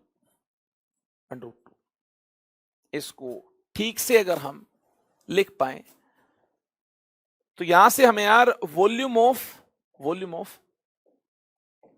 Hexagonal unit cell मिलती है। कितनी मिलती है, volume of hexagonal unit cell, area of base into height से ये वॉल्यूम कितनी मिलती है, देखिए 24 इंटू √2 कितनी मिलती है, 24 इंटू √2 इंटू r3। याद कर लें भाई, अगर आपने दिल लगाकर, ठीक है ना, इसे दिल लगाकर आपने अगर इसे सोल्व किया, फाइंड किया है, तो मुझे नहीं लगता कि कहीं पर आपको इसे याद करने में प्रॉब्लम आएगी। दिल से अगर पूरी शिद्दत से आपने इसे अगर अंडरस्टैंड किया है और आपने खुद से कैलकुलेशन की है, यहां देखिए जो कैलकुलेशन मैंने की है इसे याद ना करें, अपनी कैलकुलेशन खुद करें आप, ठीक है। अगर आपने वीडियो को पॉज किया और खुद से कैलकुलेशन की है और आपको वॉल्यूम इतनी मिल रही है, तो यार आप इस वॉल्यूम को कभी भूल नहीं पाएंगे। 24 इंटू √2 इंटू r3। क्लियर है, इसमें कोई डाउट नहीं है। अगर यार इसमें कोई डाउट नहीं है तो आगे चलते हैं। ये देखिए आपसे पूछा गया sides of hexagonal unit cell कितनी होंगी बिल्कुल सिंपल है यार, देखिए ये ए है, ये बी है, ठीक है, और ये क्या है, ये सी है। आप जानते हैं A is equal to B but not equal to C. आप जानते हैं ए बी के इक्वल है, ए बी के इक्वल है, और ये 2r के इक्वल है, क्योंकि यार इस प्रकार से यहां दोनों स्फीयर कॉन्टेक्ट में होंगे, ये कॉन्टेक्ट में होंगे। तो ये देखिए ए 2r मिलता है, और इस प्रकार से बी के कोरस्पोंडिंग यहां देखिए एक और स्फीयर मिल रहा होगा, ये इसके साथ कॉन्टेक्ट में होगा। यहां से देखिए बी कितना मिल रहा होगा, 2r। A is equal to B is equal to 2r। ये हमें दो साइड्स मिल रही होंगी, और तीसरी साइड देखिए ये जो हाइट है इसकी सी, ये कितनी मिल रही होगी, हम फाइंड कर चुके हैं कितनी मिल रही होगी, 4r इंटू √2/3 इतनी मिल रही होगी। याद कर लो भाई, याद कर लो जल्दी से, साइड्स क्या होंगी, डायरेक्टली हो सकता है आपसे पूछा हो, ठीक है ना, तो तुरंत आप आंसर कर पाए, टाइम वेस्ट आपका ना हो, याद हो जाना चाहिए। याद हो गया है, very good very good very nice. चले आगे, फिर याद हो गया तो आगे चलें। वॉल्यूम ऑफ यूनिट सेल, इस हेक्सागोनल यूनिट सेल की वॉल्यूम कितनी होगी, area of base into height find कर चुके हैं already. Volume of unit cell कितनी होगी? वॉल्यूम होगी यार area of base into height, find कर चुके हैं। Area of base 6 equilateral triangle बन रही होंगी तो कितना होगा? 6 इंटू अंडर रूट 3/4 इंटू ए स्क्वायर। और हाइट कितनी होगी अभी आप चेक कर चुके हैं, 4r इंटू अंडर रूट 2/3। ठीक है, तो यहां से सिंप्लीफाई करने के बाद ये आपको वॉल्यूम कितनी मिल रही होगी ये भी आप फाइंड कर चुके हैं। 24 into root 2 into R cube, याद कर लो, जल्दी से इसे भी याद कर लो। ठीक है जी, याद कर लिया है। अब जरा देखिए, ये हमने यहां फाइंड किया था, ये हमने यहां फाइंड किया था, देखिए किया था फाइंड। अब जितनी भी हेक्सागोनल यूनिट सेल की वॉल्यूम मिल रही है, इस वॉल्यूम को डेंसिटी फाइंड करने के लिए यहां पुट किया जा सकता है। ये आपको कितना मिल पाया है? ये मिल पाया है 24 into root 2 into R cube. आप इस वॉल्यूम को यहां पर भी पुट कर सकते हैं। अगर हेक्सागोनल यूनिट सेल की आपको डेंसिटी चाहिए यार, इस वॉल्यूम को उठाइए, यहां पर पुट कीजिए, आपको डेंसिटी मिल जाएगी। आपको रोकने वाला कौन है? कोई नहीं है। हाँ, क्यूबिक यूनिट सेल की बारी है तो उस केस में वॉल्यूम ऑफ यूनिट सेल को ए क्यूब पुट करेंगे, और क्यूबिक नहीं हेक्सागोनल है तब आप वॉल्यूम को इतना पुट करेंगे। देखिए 24 into root 2 into R cube. चलिए चलिए भाई, मस्त है।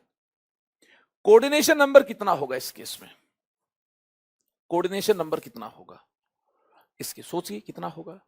कोऑर्डिनेशन नंबर क्या है? कोऑर्डिनेशन नंबर है number of nearest neighbours. Coordination number का मीनिंग क्या है? Number of nearest neighbours, nearest neighbours, neighbours which are in contact with, which are in contact with, which are in contact with a particular type of atom, atom और sphere. चलिए coordination number के लिए आप ऐसा कुछ कीजिए, आप इसे कंसिडर कर लीजिए। ठीक है, ठीक है, क्लियर है। इसके साथ कांटेक्ट में यार 1 2 3 4 5 6 साइड में ये 6 तो होंगे ही, और 3 यार देखिए नीचे से इसके साथ कांटेक्ट में होंगे। 1 2 3, 3 नीचे से इसके साथ कांटेक्ट में होंगे। और यार अगर आप काफी सारे यूनिट सेल को कंसिडर कर रहे हो, जी हाँ लैटिस में बात होती है कोऑर्डिनेशन नंबर की, यानी काफी सारे यूनिट सेल मिलते हैं अगल बगल ऊपर नीचे। तो देखिए यूनिट सेल ऊपर भी होगा, ऊपर भी होगा तो यार वहां से भी ऐसी अरेंजमेंट मिल रही होगी। ऊपर भी यूनिट सेल होगा तो यार वहां से भी ऐसी अरेंजमेंट मिल रही होगी। देखिए ऐसी अरेंजमेंट मिल रही होगी। तो ये 3 नीचे से इसके साथ कांटेक्ट में है, तो आपको नहीं लगता क्या 3 ऊपर से भी इसके साथ इस प्रकार से कांटेक्ट में होंगे? तो इसके साथ इन टोटल कितने एटम्स और कितने स्फीयर्स कांटेक्ट में होंगे? ये देखिए 6 यहां से, 3 नीचे से, 3 ऊपर से, कितने कांटेक्ट में होंगे? क्या होगा कोऑर्डिनेशन नंबर? कोऑर्डिनेशन नंबर होगा इस प्रकार से, देखिए 6 यहां से कांटेक्ट में होंगे, प्लस 3 यहां से कांटेक्ट में होंगे, प्लस 3 यहां से कांटेक्ट में होंगे। क्या कोऑर्डिनेशन नंबर हुआ? 12 हुआ। कोऑर्डिनेशन नंबर कितना हुआ यार? 12 हुआ। अरे वाह, ये तो बड़ा मस्त हो गया है ना। यहां भी कोऑर्डिनेशन नंबर की बात कर ली है, नंबर ऑफ नियरेस्ट नेबर्स की बात कर ली है। अरे वाह, बहुत बढ़िया। अब बारी है यार number of atoms per unit cell find करने की। जेड क्या होगा हेक्सागोनल के केस में? जेड कितना होगा? Effective number of atoms. जी हाँ, जेड की हम बात कर रहे हैं, तो हमें यार कंट्रीब्यूशन की बात करनी होगी। Contribution from corner atom, contribution from face centred atom. क्या कंट्रीब्यूशन होगा? क्या लगता है आपको कॉर्नर एटम का कितना कंट्रीब्यूशन होगा? मुझे लगता है इस प्रकार से हेक्सागोनल लेयर्स अगर काफी सारे कंसिडर की जाए, और देखिए काफी सारे यूनिट सेल्स अगर कंसिडर किए जाए अगल बगल, ठीक है जी, तो कॉर्नर एटम से कंट्रीब्यूशन कितना मिल रहा होगा? देखिए कॉर्नर एटम से कंट्रीब्यूशन कितना मिल रहा होगा? मुझे लगता है 3 यूनिट सेल ऐसे अंदर होंगे, तो ये 3 में पार्टिसिपेट कर रहा होगा, और 3 ऊपर होंगे, उन 3 में भी पार्टिसिपेट कर रहा होगा।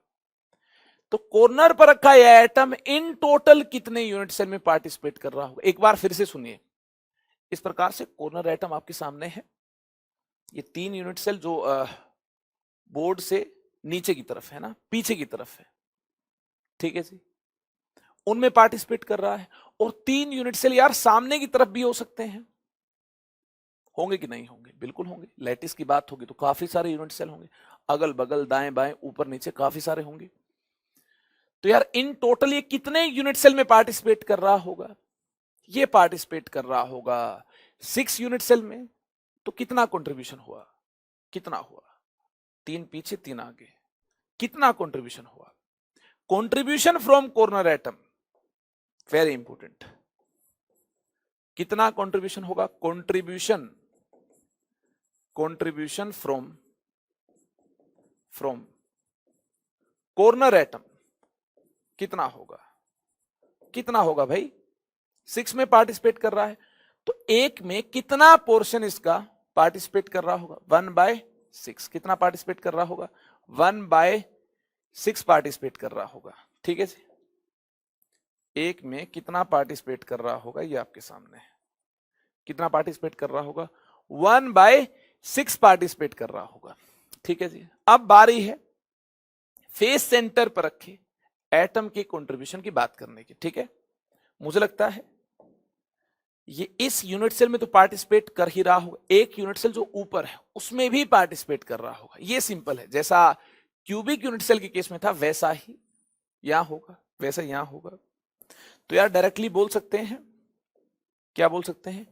कंट्रीब्यूशन फ्रॉम, क्या बोल सकते हैं? जैसा क्यूबिक में था वैसा ही बोल सकते हैं, contribution from face centred atom. यार ये 2 यूनिट सेल में पार्टिसिपेट कर रहा होगा, इसमें भी और एक जो ऊपर उसमें भी। तो कितना कंट्रीब्यूशन होगा? 1/2। 1 में कितना कंट्रीब्यूशन होगा? 1/2। कितना होगा? 1/2, ठीक है जी। 1 में कितना होगा? 1/2 होगा। और जो यार 3 अंदर मौजूद है इनका कंट्रीब्यूशन कितना होगा ये भी आपको पता होना चाहिए। Contribution of atom which are present, contribution of atoms which are present inside the unit cell, इसके जो अंदर मौजूद है इनका कंट्रीब्यूशन क्या होगा? देखिए ध्यान से देखिए, कंट्रीब्यूशन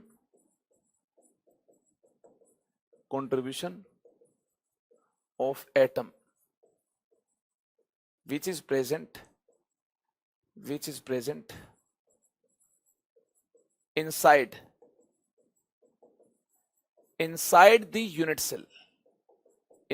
unit cell, यार इसको कोई दूसरा यूनिट सेल शेयर नहीं कर पाएगा, इसको भी शेयर नहीं कर पाएगा, इसको भी शेयर नहीं कर पाएगा, यानी फुल कंट्रीब्यूशन होगा। जो अंदर मौजूद है इनका कंट्रीब्यूशन यार फुल होगा, इनका कंट्रीब्यूशन फुल होगा, इनको कोई दूसरा यूनिट सेल शेयर नहीं कर पाएगा।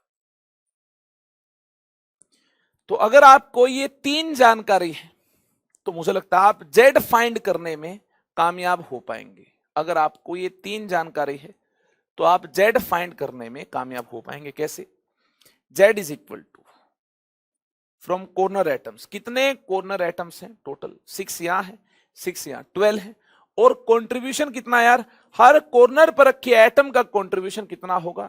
देखिए 1/6 होगा, यानी 12 को 1/6 से मल्टीप्लाई करना होगा प्लस। इसके बाद देखिए फेस सेंटर पर 2 मौजूद है, कितने कंट्रीब्यूशन के साथ? 1/2 के साथ। तो क्या करना होगा? इन 2 को 1/2 से मल्टीप्लाई करना होगा plus 3 atoms inside the unit cell है फुल कंट्रीब्यूशन के साथ, 3 × 1। ध्यान से देखिए, यहां से जेड कितना मिल रहा होगा? यहां से यार z मिल रहा होगा 2 + 1, 3 + 3 6 मिल रहा होगा। याद कर लो भाई, जल्दी से याद कर लो, z कितना मिल रहा होगा, effective number of atoms per unit cell कितने होंगे। हेक्सागोनल के केस में 6 होंगे, z 6 होगा। कैसे होगा इसकी पूरी कहानी हमने डिस्कस कर ली। अब देखिए डेंसिटी ऑफ यूनिट सेल, जो कि ऑलरेडी देख चुके हैं, क्या देखें इसके बारे में बात कर चुके हैं यार। डेंसिटी क्या है जल्दी से देख ले, mass by volume, mass by volume. Mass कैसे फाइंड करना है यूनिटरी मेथड से मैं आपको सिखा चुका हूं। ये कितना मिलता है, m × z/n, मास इतना मिलता है। और वॉल्यूम कितनी मिलती है, 24 × √2 × r3, वॉल्यूम इतनी मिलती है।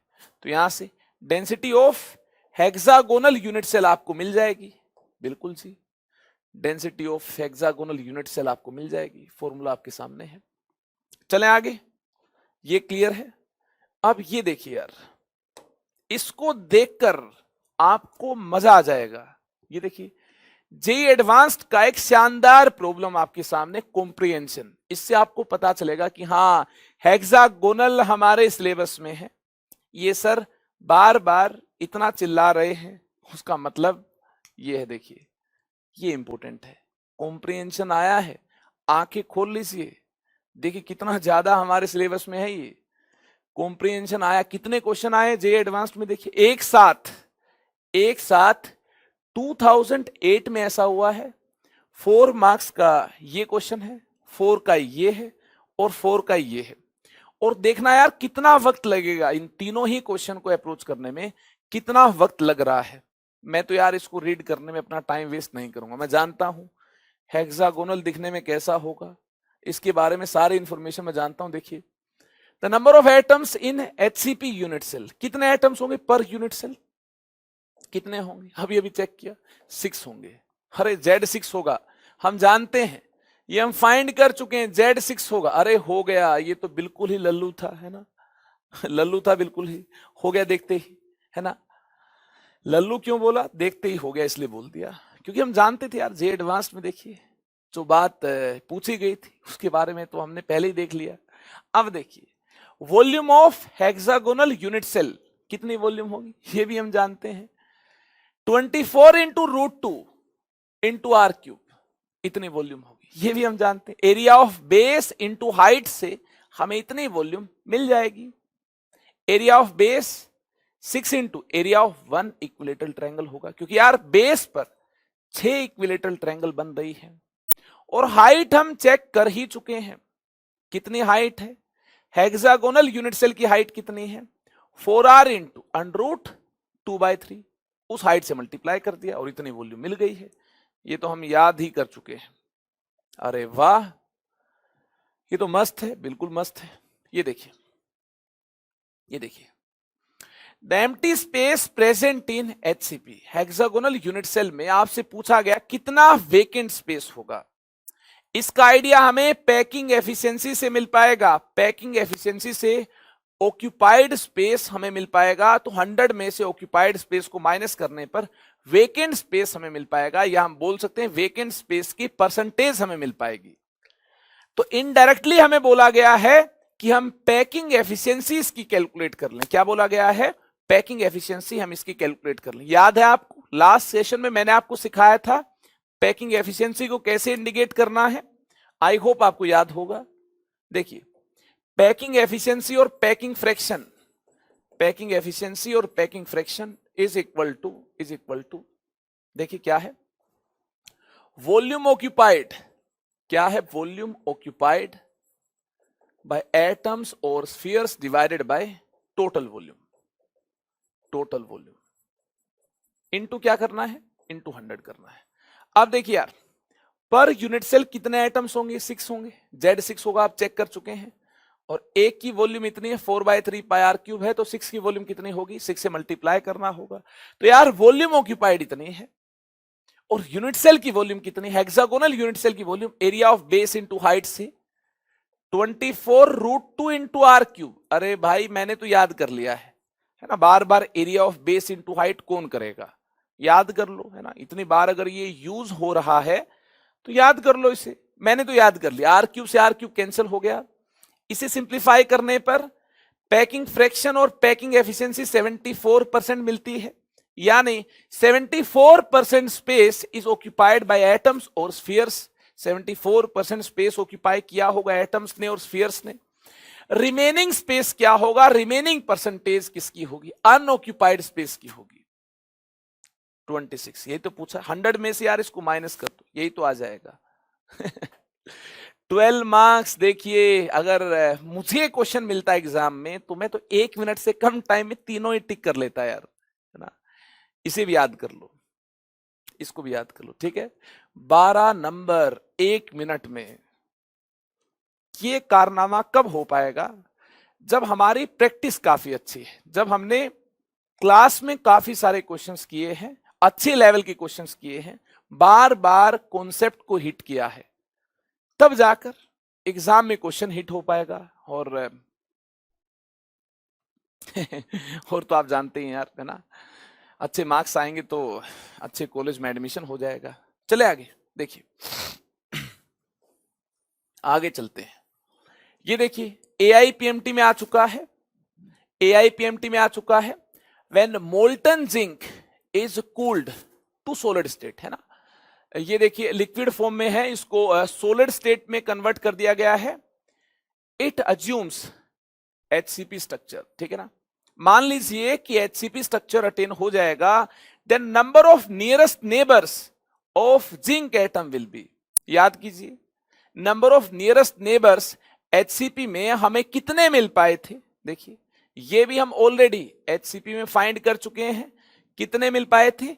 यहां से विजुलाइज करें कितने मिल पाए थे, ये हमें 12 मिल पाए थे, तो इसका आंसर कितना होगा, 12 होगा। अरे वाह, ये भी देखते ही हो गया। जी हां, सॉलिड स्टेट में अगर आपकी इमेजिनेशन काफी अच्छी है तो क्वेश्चंस देखते ही आपसे हो जाएंगे। देखिए ये देखिए यार, RPMT में, राजस्थान PMT में 2001 में कैसा क्वेश्चन आया डेंसिटी से रिलेटेड। अब हम क्या करने वाले हैं, अब हम डेंसिटी से रिलेटेड क्वेश्चंस की प्रैक्टिस करने वाले हैं और फिर हमारा आज का सेशन फिनिश हो जाएगा। अब हमारा ये प्रैक्टिस सेशन यहां से स्टार्ट होता है, जो कि डेंसिटी से रिलेटेड ढेर सारे क्वेश्चंस इसमें मैंने इंक्लूड किए हैं जो कि डेंसिटी से रिलेटेड है। देखिए आपके सामने है, copper have FCC unit cell, face centred unit cell and edge length of 362 picometre, what will be density of copper, copper unit cell, ठीक है जी। क्या डेंसिटी होगी, फॉर्मूला क्या है, Z into M divided by A cube into NA। जानते हो आप cubic unit cell के लिए, क्या ये फॉर्मूला आप जानते हो, जानते हो तो अच्छी बात, नहीं जानते हो तो यार याद कर लो, इसके बिना काम नहीं चलेगा, याद कर लो, इसे याद कर लिया है। FCC के लिए Z कितना होगा, FCC के लिए क्या इंफॉर्मेशन आपके पास है, face centred cubic unit cell के लिए FCC के लिए Z इज इक्वल टू 4 होगा, √2a is equal to 4r होगा। FCC के लिए ये रिलेशन आप जानते हैं। अगर इतना सब कुछ आप FCC के लिए जानते हैं तो मुझे लगता है Z को डायरेक्टली पुट कर दो यार, 4। इसमें से केवल यही यूज होगा, इसको तो यूज करने की जरूरत नहीं क्योंकि डायरेक्टली आपको एज लेंथ दी है, ठीक है ना, इसको यूज करने की जरूरत नहीं है। तो 4 इंटू कॉपर का मोलर मास कितना होता है, ये आपको एग्जाम में दिया होगा, 63.5 होता है, ठीक है, ये मैंने पुट किया। और यार A को सेंटीमीटर में पुट करना, ये ध्यान रखना, A को किस में पुट करना, सेंटीमीटर में। अब देखिए ये पिकोमीटर यूनिट में दिया है, 1 पिकोमीटर 10⁻⁻12 मीटर है, इसको सेंटीमीटर में तब्दील करना होगा। 1 पिकोमीटर 10⁻⁻10 सेंटीमीटर है, अगर इसको सेंटीमीटर में तब्दील किया जाए पिकोमीटर को तो 10⁻⁻10 सेंटीमीटर के इक्वल है 1 पिकोमीटर। इतना पिकोमीटर है, 362 पिकोमीटर है, तो सेंटीमीटर में कितना होगा, 10⁻⁻10 से मल्टीप्लाई कर दिया है। इस प्रकार से ये हमें सेंटीमीटर में मिल रहा होगा, ठीक है। और यार इसकी पावर कितनी, इसकी पावर 3 है। Na से मल्टीप्लाई भी किया है, जी हाँ मल्टीप्लाई भी किया है, 6.022 की बजाय आप 6 ही यहां पर लिखिए ताकि कैलकुलेशन आसान होगी, ठीक है। इसको 6 ही मान लीजिए, कैलकुलेशन कीजिए कितना मिलता है यहां से, डेंसिटी कितनी मिलती है यहां से। इसको सिंप्लीफाई करने के बाद देखिए डेंसिटी आपको मिल रही होगी 8.90 ग्राम पर एमएल। कितनी मिल रही होगी? 8.90 ग्राम पर एमएल। आपको इतनी डेंसिटी मिल रही होगी, यानी राइट आंसर क्या होगा? ऑप्शन 4 इसका होगा राइट आंसर। चलें आगे। फिर सिंपल क्वेश्चन था, डेंसिटी का डायरेक्टली आपको फॉर्मूला ही यूज करना था। एक बार फिर से देखिए यार, एक बार फिर से देखिए, डायरेक्टली आपको फॉर्मूला ही यूज करना है, लेकिन यहां पर इस केस में हमें मोलर मास फाइंड करना होगा। क्यूबिक यूनिट सेल का केस है, नीट 2013 में आ चुका है यार, इसे तो आपको अटेम्प्ट करना चाहिए। वीडियो को पोज करें जल्दी से, देखिए कि आपका भी आंसर यहां से दिए गए ऑप्शन से मैच कर जाएगा। देखिए जल्दी से। चलिए, अगर आपने ट्राई कर लिया है, वीडियो को पोज करने के बाद आपने इसे अटेम्प्ट कर लिया है, तो क्या आपका मेथड मेरे मेथड से मैच होगा? बिल्कुल मैच होगा, क्योंकि यार एक ही फॉर्मूला है ना इसमें ही वैल्यूज डालनी है। डेंसिटी इस बार आपको दी है 2.72, पुट कर दो भाई 2.72, यहां पुट की। जेड कितना है? जेड कितना है? एफसीसी का केस है, जेड होगा 4, जेड 4 है। ए क्या पुट करेंगे? ये 404 पिकोमीटर है, इसको सेंटीमीटर में तब्दील करना होगा। ए को आप पुट करेंगे 404 इंटू 10⁻⁻10 सेंटीमीटर। ठीक है जी। 1 पिकोमीटर 10⁻⁻12 मीटर के इक्वल है, तो सेंटीमीटर में तब्दील करने के लिए 100 से और मल्टीप्लाई कर दिया है, तो 10⁻⁻10 सेंटीमीटर होगा 1 पिकोमीटर। तो 404 पिकोमीटर कितना सेंटीमीटर के इक्वल है? इतना सेंटीमीटर की इक्वल है। जी हाँ, ए को हमें सेंटीमीटर में ही पुट करना होगा, क्योंकि डेंसिटी ग्राम पर सेंटीमीटर क्यूब में दी है। ठीक है, यूनिट्स का ध्यान रखेंगे। एन को आप पुट कीजिए 6 इंटू 10⁻23 या फिर 6.022, आपकी मर्जी है। मुझे लगता है 6 आप कंसिडर करेंगे तो कैलकुलेशन आसान होगी। ठीक है जी। मोलर मास यार यहां से आपको मिल जाएगा, कैलकुलेशन करना इतनी डिफिकल्ट कैलकुलेशन नहीं है। मोलर मास आपको यहां से मिल पाएगा 27। ठीक है, इतना मिल पाएगा। कर लेंगे कैलकुलेशन। मुझे जल्दी से आगे चलना है, तो कैलकुलेशन आप कर लेंगे, मैं जल्दी जल्दी से हिंट देते हुए आगे चलूंगा। देखिए इसके बाद जे एडवांस्ड का एक शानदार प्रॉब्लम आपके सामने। For unit cell edge length of 5A note, element is of atomic mass 75, density आपको दी है 2 gram per mL. Calculate atomic radius of element, element का एटॉमिक रेडियस आपको फाइंड करना है। तो देखिए, इसके लिए आपके पास कौन सी इंफॉर्मेशन होनी चाहिए? इसके लिए आपके पास ये इंफॉर्मेशन होनी चाहिए कि ये यूनिट सेल कौन से टाइप का है, सिंपल क्यूबिक है, बॉडी सेंटर्ड है या फेस सेंटर्ड है। तो क्या किया जाएगा ये फाइंड करने के लिए? यूनिट सेल का टाइप कौन सा है? देखिए, हम अप्लाई करने वाले हैं rho is equal to Z into M divided by A cube into N A. जैसा कि आप जानते हैं डेंसिटी आपको दी है 2। यहां से देखिए यार, जेड हम फाइंड करेंगे और जेड फाइंड करने से आइडिया हमें मिल पाएगा यूनिट सेल कौन से टाइप का है। देखिए, क्यूबिक में हमारे पास 3 टाइप है, simple cubic, body centred, face centred. कौन से टाइप का है इसकी जानकारी हमें यहां से मिल पाएगी। एम को 75 पुट किया, और यार ए को क्या पुट करना होगा? ये देखिए 5A नोट है, ये अगर ग्राम पर एमएल में है तो इसे आप सेंटीमीटर में पुट करेंगे। आप जानते हैं 1A नोट 10⁻⁻10 मीटर है, 10⁻⁻8 सेंटीमीटर है। तो एक काम कीजिए, 5A नोट को सेंटीमीटर में तब्दील कीजिए। ये कितना हो जाएगा? 5 इंटू 10⁻⁻8, इतना सेंटीमीटर हो जाएगा।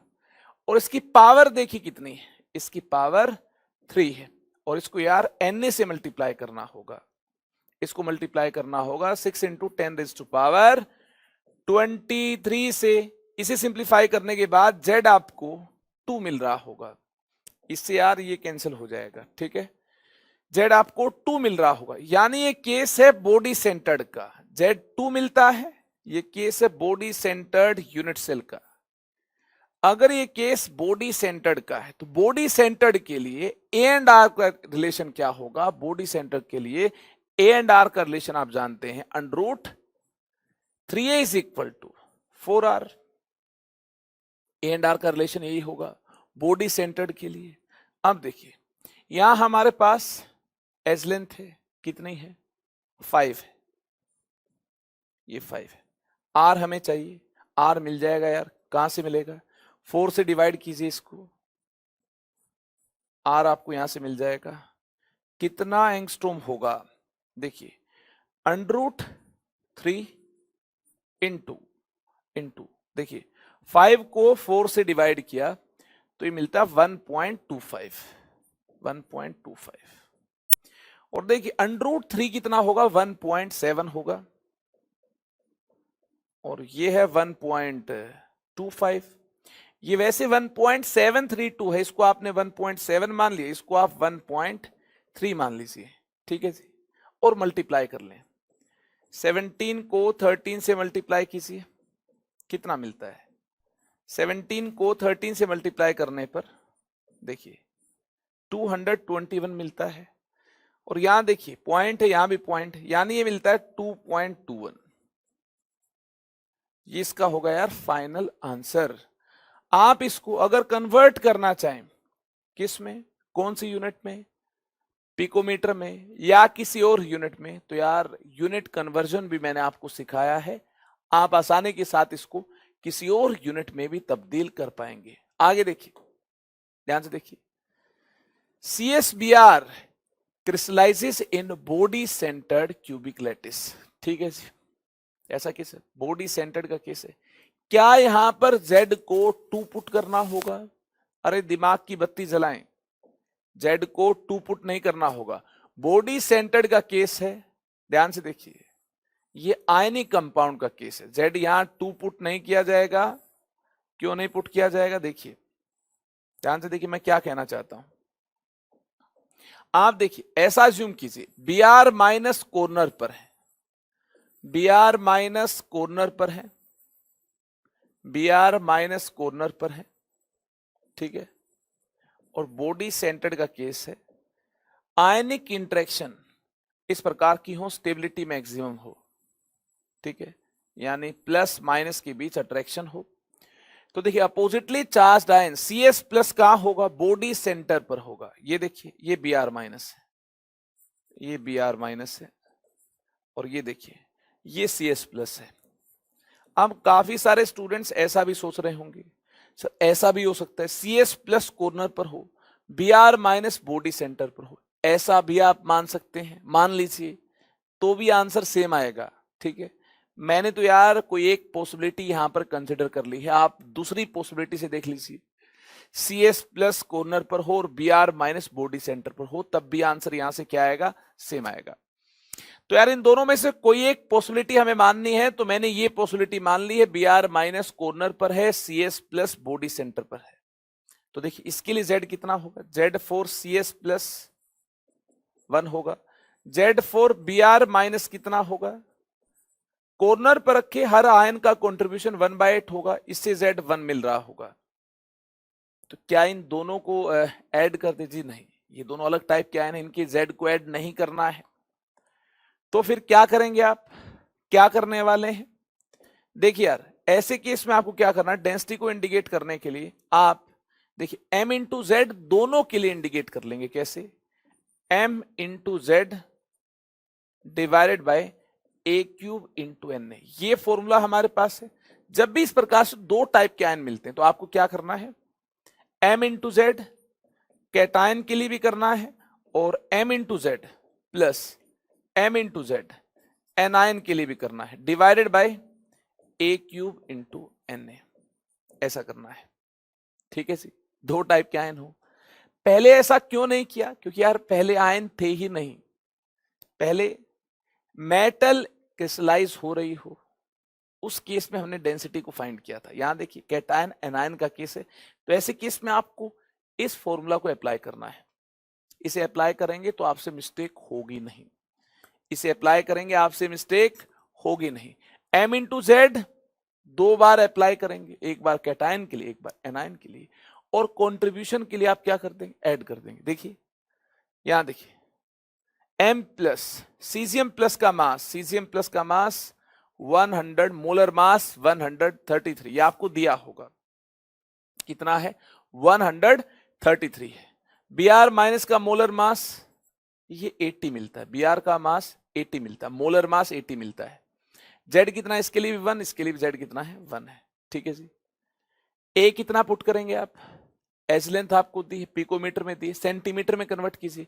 मीटर में तब्दील करने के लिए इंटू 10⁻⁻12 करना होगा और सेंटीमीटर में तब्दील करने के लिए इंटू 100 करना होगा, या नहीं 436.6 को 10⁻⁻10 से मल्टीप्लाई करना होगा। इतना सेंटीमीटर आपको एज लेंथ दी है।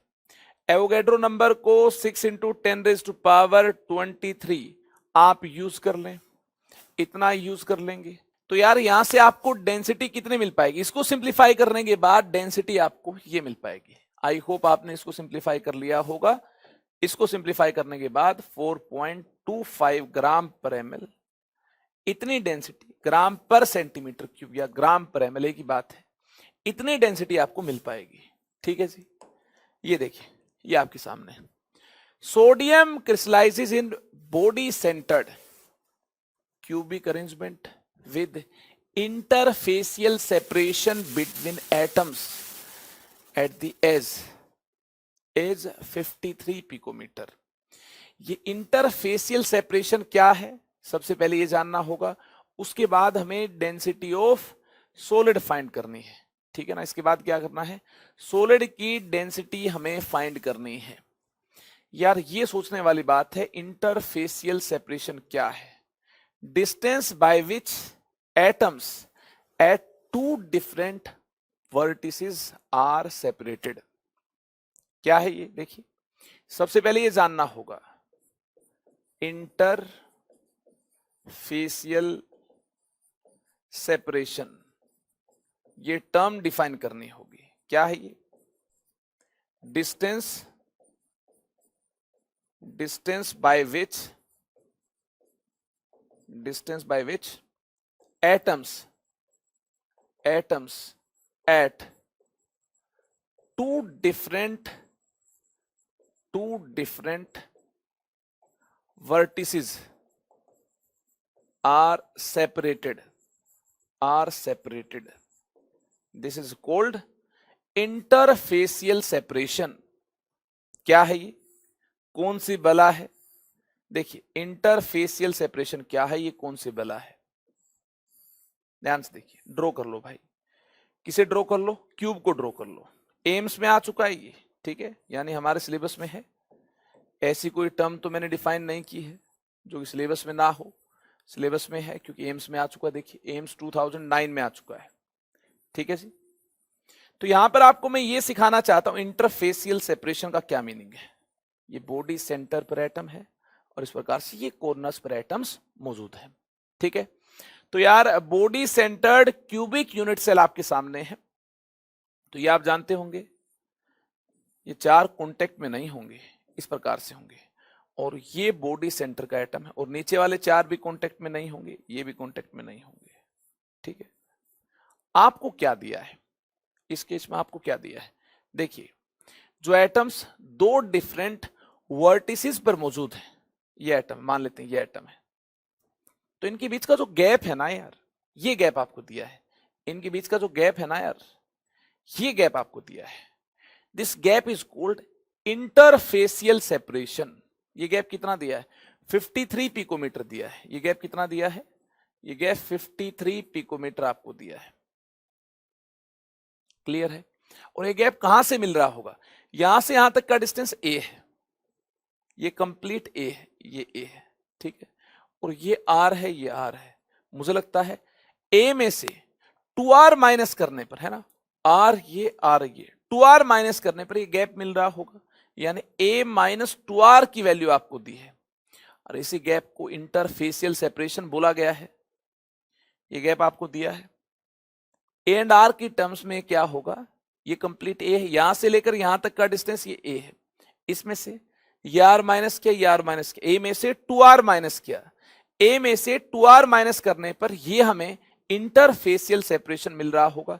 कितना मिल रहा होगा, 53 मिल रहा होगा। ठीक है, ये हमें 53 मिल रहा होगा। इसके अलावा बॉडी सेंटर्ड के लिए हमारे पास कंडीशन ये है, √3 3a is equal to 4r। हमारे पास ये कंडीशन है, under root 3a is equal to 4r। ठीक है जी, ये कंडीशन यूज करेंगे किसके लिए? हमें a फाइंड करना है। क्या फाइंड करना है? a फाइंड करना है। चलिए r को पुट कीजिए, यहां से r को पुट कीजिए। कितना पुट कीजिए r को? Under root 3a/4, body centred के लिए r इतना होगा। r को पुट कीजिए अंडर रूट 3a/4, और यहां से देखिए आपको a कितना मिल रहा है। आई होप आपने फाइंड किया होगा। यहां से यार a हमें मिल रहा होगा 395.6 पिकोमीटर। इसको सिंप्लीफाई करने पर हमें इतना पिकोमीटर a मिल रहा होगा। देखिए इंटरफेसियल सेपरेशन दिया है, ये गैप हमें दिया है, ये गैप कितना हो? a-2r होगा। इसकी वैल्यू 53 दी है। और यार बॉडी सेंटर्ड का केस है, ये देखिए इसके साथ कांटेक्ट में है और ये इसके साथ कांटेक्ट में है। यहां से लेकर यहां तक का डिस्टेंस, ये लेंथ तो बॉडी डायगोनल है, ये कितना होगा? अंडर रूट 3a होगा और r की टर्म्स में 4r होगा, यानी under root 3a is equal to 4r होगा। क्लियर है? तो यार यहां से हम r को एक्सप्रेस कर पाएंगे अंडर रूट 3a/4। r को हमने यहां पुट किया, यहां से हमें देखिए a की वैल्यू मिलती है। अब क्या किया जाएगा? a की वैल्यू हमारे पास है तो क्या किया जाएगा? अब यार डेंसिटी हमें फाइंड करनी है। पहले तो हमारे पास a की वैल्यू नहीं थी, अब a की वैल्यू हमारे पास है, एज लेंथ हमारे पास। अब हम डेंसिटी को फाइंड कर पाएंगे z into M divided by a³ into NSA। Body centred का केस है, z की वैल्यू 2 होगी। मोलर मास क्या दिया है? सोडियम है। सोडियम का मोलर मास हम जानते 23 ग्राम है, और a हमें पिकोमीटर में मिलता है, इसे यार सेंटीमीटर में तब्दील करना होगा। 395.6 इंटू क्या करना होगा? 10⁻⁻12 मीटर, इसे मल्टीप्लाई करना होगा। सेंटीमीटर में तब्दील करने के लिए 395.6 इंटू 100 से और मल्टीप्लाई कीजिए, 10⁻10 सेंटीमीटर हो जाएगा। ये ऐसा करना होगा। और यार कैलकुलेशन को आसान बनाने के लिए 395.6 को 400 मान सकते हो। और यार यहां देखिए कैलकुलेशन को आसान बनाने के लिए आप इस 404 को 400 मान सकते हो। ऐसे ही यहां भी कैलकुलेशन को आसान बनाने के लिए आप यहां पर क्या कर सकते हो? 395 को 400 मान लो यार, नहीं तो कैलकुलेशन काफी डिफिकल्ट हो जाएगी। इसे आप 400 मान लो इंटू 10⁻10 है। Na की वैल्यू 6 इंटू 10⁻23 है। ठीक है, तो यार सिंप्लीफाई कर लो, 400 इंटू 10⁻10। अब तो यार सिंप्लीफाई कर लोगे मुझे लगता है। 6 इंटू 10⁻23 कर लिया सिंप्लीफाई। कितना मिलता है? इसको सिंप्लीफाई करने पर 1.23, जो कि ए ऑप्शन में दिया है, इतना मिलता है। यानी यार ये हो जाएगा इसका राइट आंसर, ये हो जाएगा इसका राइट आंसर। ठीक है, इस क्वेश्चन में खास बात क्या थी? ये खास बात थी। ये क्वेश्चन मैंने आपको क्यों दिया? ये सिखाने के लिए, ये सिखाने के लिए। ठीक है, और ये देखिए एम्स में आ चुका है। इंटरफेसियल सेपरेशन का क्या मीनिंग है? मतलब जो दो कॉर्नर पर एटम्स रखे हैं, इनके बीच का गैप, इनके बीच का गैप, ये क्या है? This is called interfacial separation. चलें आगे, चलें आगे, जिसे हम a-2r से इंडिकेट कर पाएंगे, जिसे हम a-2r से इंडिकेट कर पाएंगे। ये कितना हो? ये गैप कितना हो? a-2r होगा।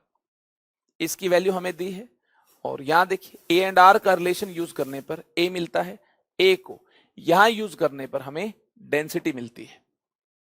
आज के लिए लास्ट है ये, ठीक है, आज के लास्ट है डेंसिटी के क्वेश्चन में, ये लास्ट है। जे एडवांस्ड 2017 में ये इंटीजर टाइप क्वेश्चन आ चुका है, ठीक है, जिसमें हमें नंबर ऑफ एटम्स की बात करनी है। ये मैं आपको बता दूं, जब भी नंबर ऑफ एटम्स की बात करनी हो, हमेशा आपके दिमाग में ये होना चाहिए, नंबर ऑफ मोल्स फाइंड करने की ये मायावी फॉर्मूलाज आपके दिमाग में होने चाहिए जब भी नंबर ऑफ एटम्स की बात की जाए डेंसिटी को यूज में लाते हुए। क्या फॉर्मूला आपके दिमाग में होना चाहिए नंबर ऑफ मोल्स के? देखिए क्या फॉर्मूलाज आपके दिमाग में होने चाहिए, मास बाय मोलर मास, एक तो ये है। दूसरा number of atoms divided by N, दूसरा ये है। Mass by molar mass, number of atoms divided by N. हमें क्या चाहिए, हमें यार नंबर ऑफ एटम्स चाहिए इस केस में, ठीक है। फाइंड कर लेंगे, कैसे फाइंड कर लेंगे? जो डेंसिटी के फॉर्मूला में मोलर मास होता है उस मोलर मास को रिप्लेस कर लेंगे। अगर नंबर ऑफ मोल्स के ये फॉर्मूलाज है mass by molar mass, number of atoms by N, ये फॉर्मूलाज है, तो यहां से देखिए मोलर मास को सब्स्टिट्यूट करना होगा। क्या? मोलर मास को इस तरफ ले जाइए और इस पूरी कहानी को इस तरफ ले आइए। क्या मिलता है यहां से यार नंबर ऑफ मोल्स कैलकुलेट करने की इन मायावी फॉर्मूला से हमें क्या मिलता है, इनसे मिलता है मोलर मास, जो कि हम उस तरफ ले गए हैं, और ये इस तरफ आएगा तो क्या होगा, मास into Na bye number of atoms. इस प्रकार से हमने मोलर मास को नंबर ऑफ एटम्स की टर्म्स में एक्सप्रेस कर लिया, तो मोलर मास की बजाय ये पुट किया जाएगा, यहां से नंबर ऑफ एटम्स मिल जाएंगे, डेंसिटी यहां दी है।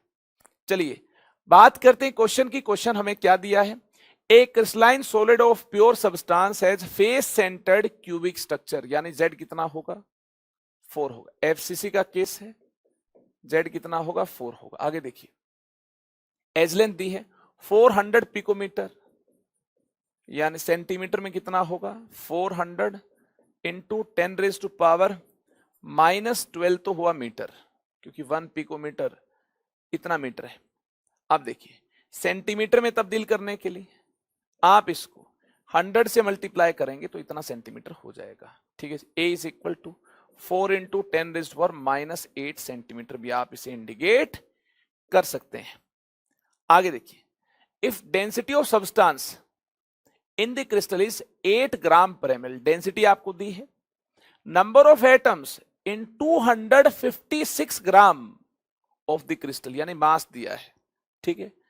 मास को यहां पुट करेंगे, मोलर मास को इस प्रकार से एक्सप्रेस कर लेंगे, इसे यूज करते हुए नंबर ऑफ मोल्स की मायावी फॉर्मूलाज को यूज करते हुए। जब भी यार नंबर ऑफ एटम्स की बात होगी, डेंसिटी आपको दी होगी, या फिर नंबर ऑफ एटम्स आपको दिए होंगे, डेंसिटी आपको फाइंड करनी होगी, आप ऐसे केस में मोलर मास को ऐसे ही एक्सप्रेस करने वाले हैं, क्वेश्चन जल्दी सोल्व हो जाएगा, ठीक है।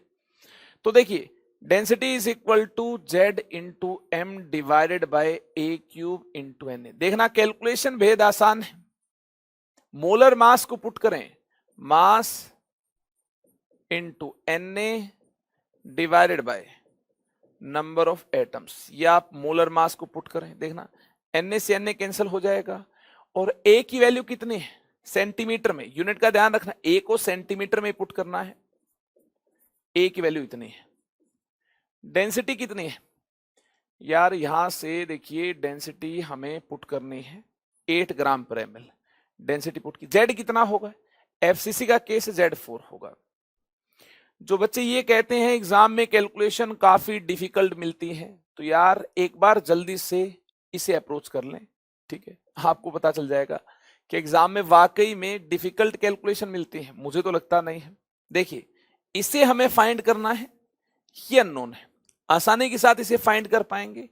जल्दी से कैलकुलेशन कीजिए, देखिए नंबर ऑफ एटम्स कितने मिल रहे हैं, यहां से इसको सिंप्लीफाई करने पर नंबर ऑफ एटम्स मिल रहे हैं कितने, 2 इंटू 10⁻24। जल्दी से यार सिंप्लीफाई करें, अगर इतने एटम्स मिल रहे हैं तो n इंटू 10⁻24 से इसको इक्वेट करने पर n कितना मिल पाएगा, n2 मिल पाएगा।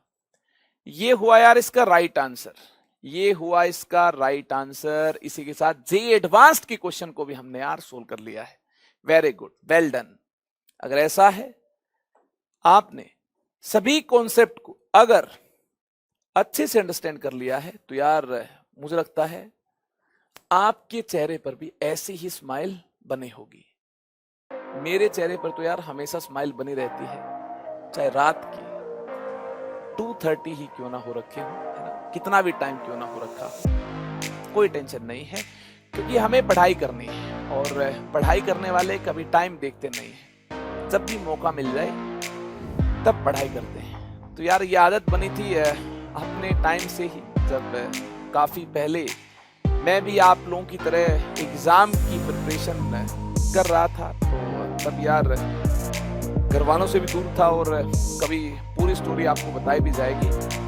उस टाइम से ही ऐसी आदत बनी थी कि यार फाइट मारनी है, और इस फाइट मारने में इतना मजा आ गया कि फिर देखिए यही प्रोफेशन हमने चूज कर लिया, और इसके बाद इस प्रोफेशन में भी इतना कंपटीशन है, फिर लगा कि यार स्टूडेंट्स के लिए मतलब थोड़ा सा वक्त अगर डिवोट करेंगे तो काफी सारे स्टूडेंट्स का बेनिफिट हो पाएगा। ऑनलाइन में तो यार और ज्यादा रिस्पॉन्सिबिलिटी है, क्योंकि क्या पता आपके ऊपर कितने सारे स्टूडेंट्स डिपेंडेंट हो, सोच रहे हो कब लेक्चर आएगा।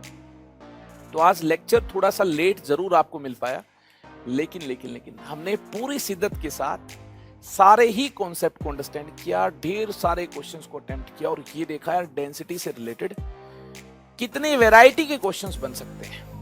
उम्मीद आपने भी इस सेशन को एंजॉय किया होगा। अच्छे से क्लास नोट्स बनाइए, हेक्सागोनल यूनिट सेल को विजुलाइज कीजिए, डेंसिटी के फॉर्मूला को याद कीजिए, फील कीजिए, और यार चलिए मिलते हैं अगले सेशन में। तब तक के लिए खूब सारी पढ़ाई कीजिए, और यार स्माइल बने होने चाहिए, हंसते रहें, मुस्कुराते रहें, और यूं ही आगे बढ़ते रहें। चलिए, all the very best, bye bye, take care, love you all.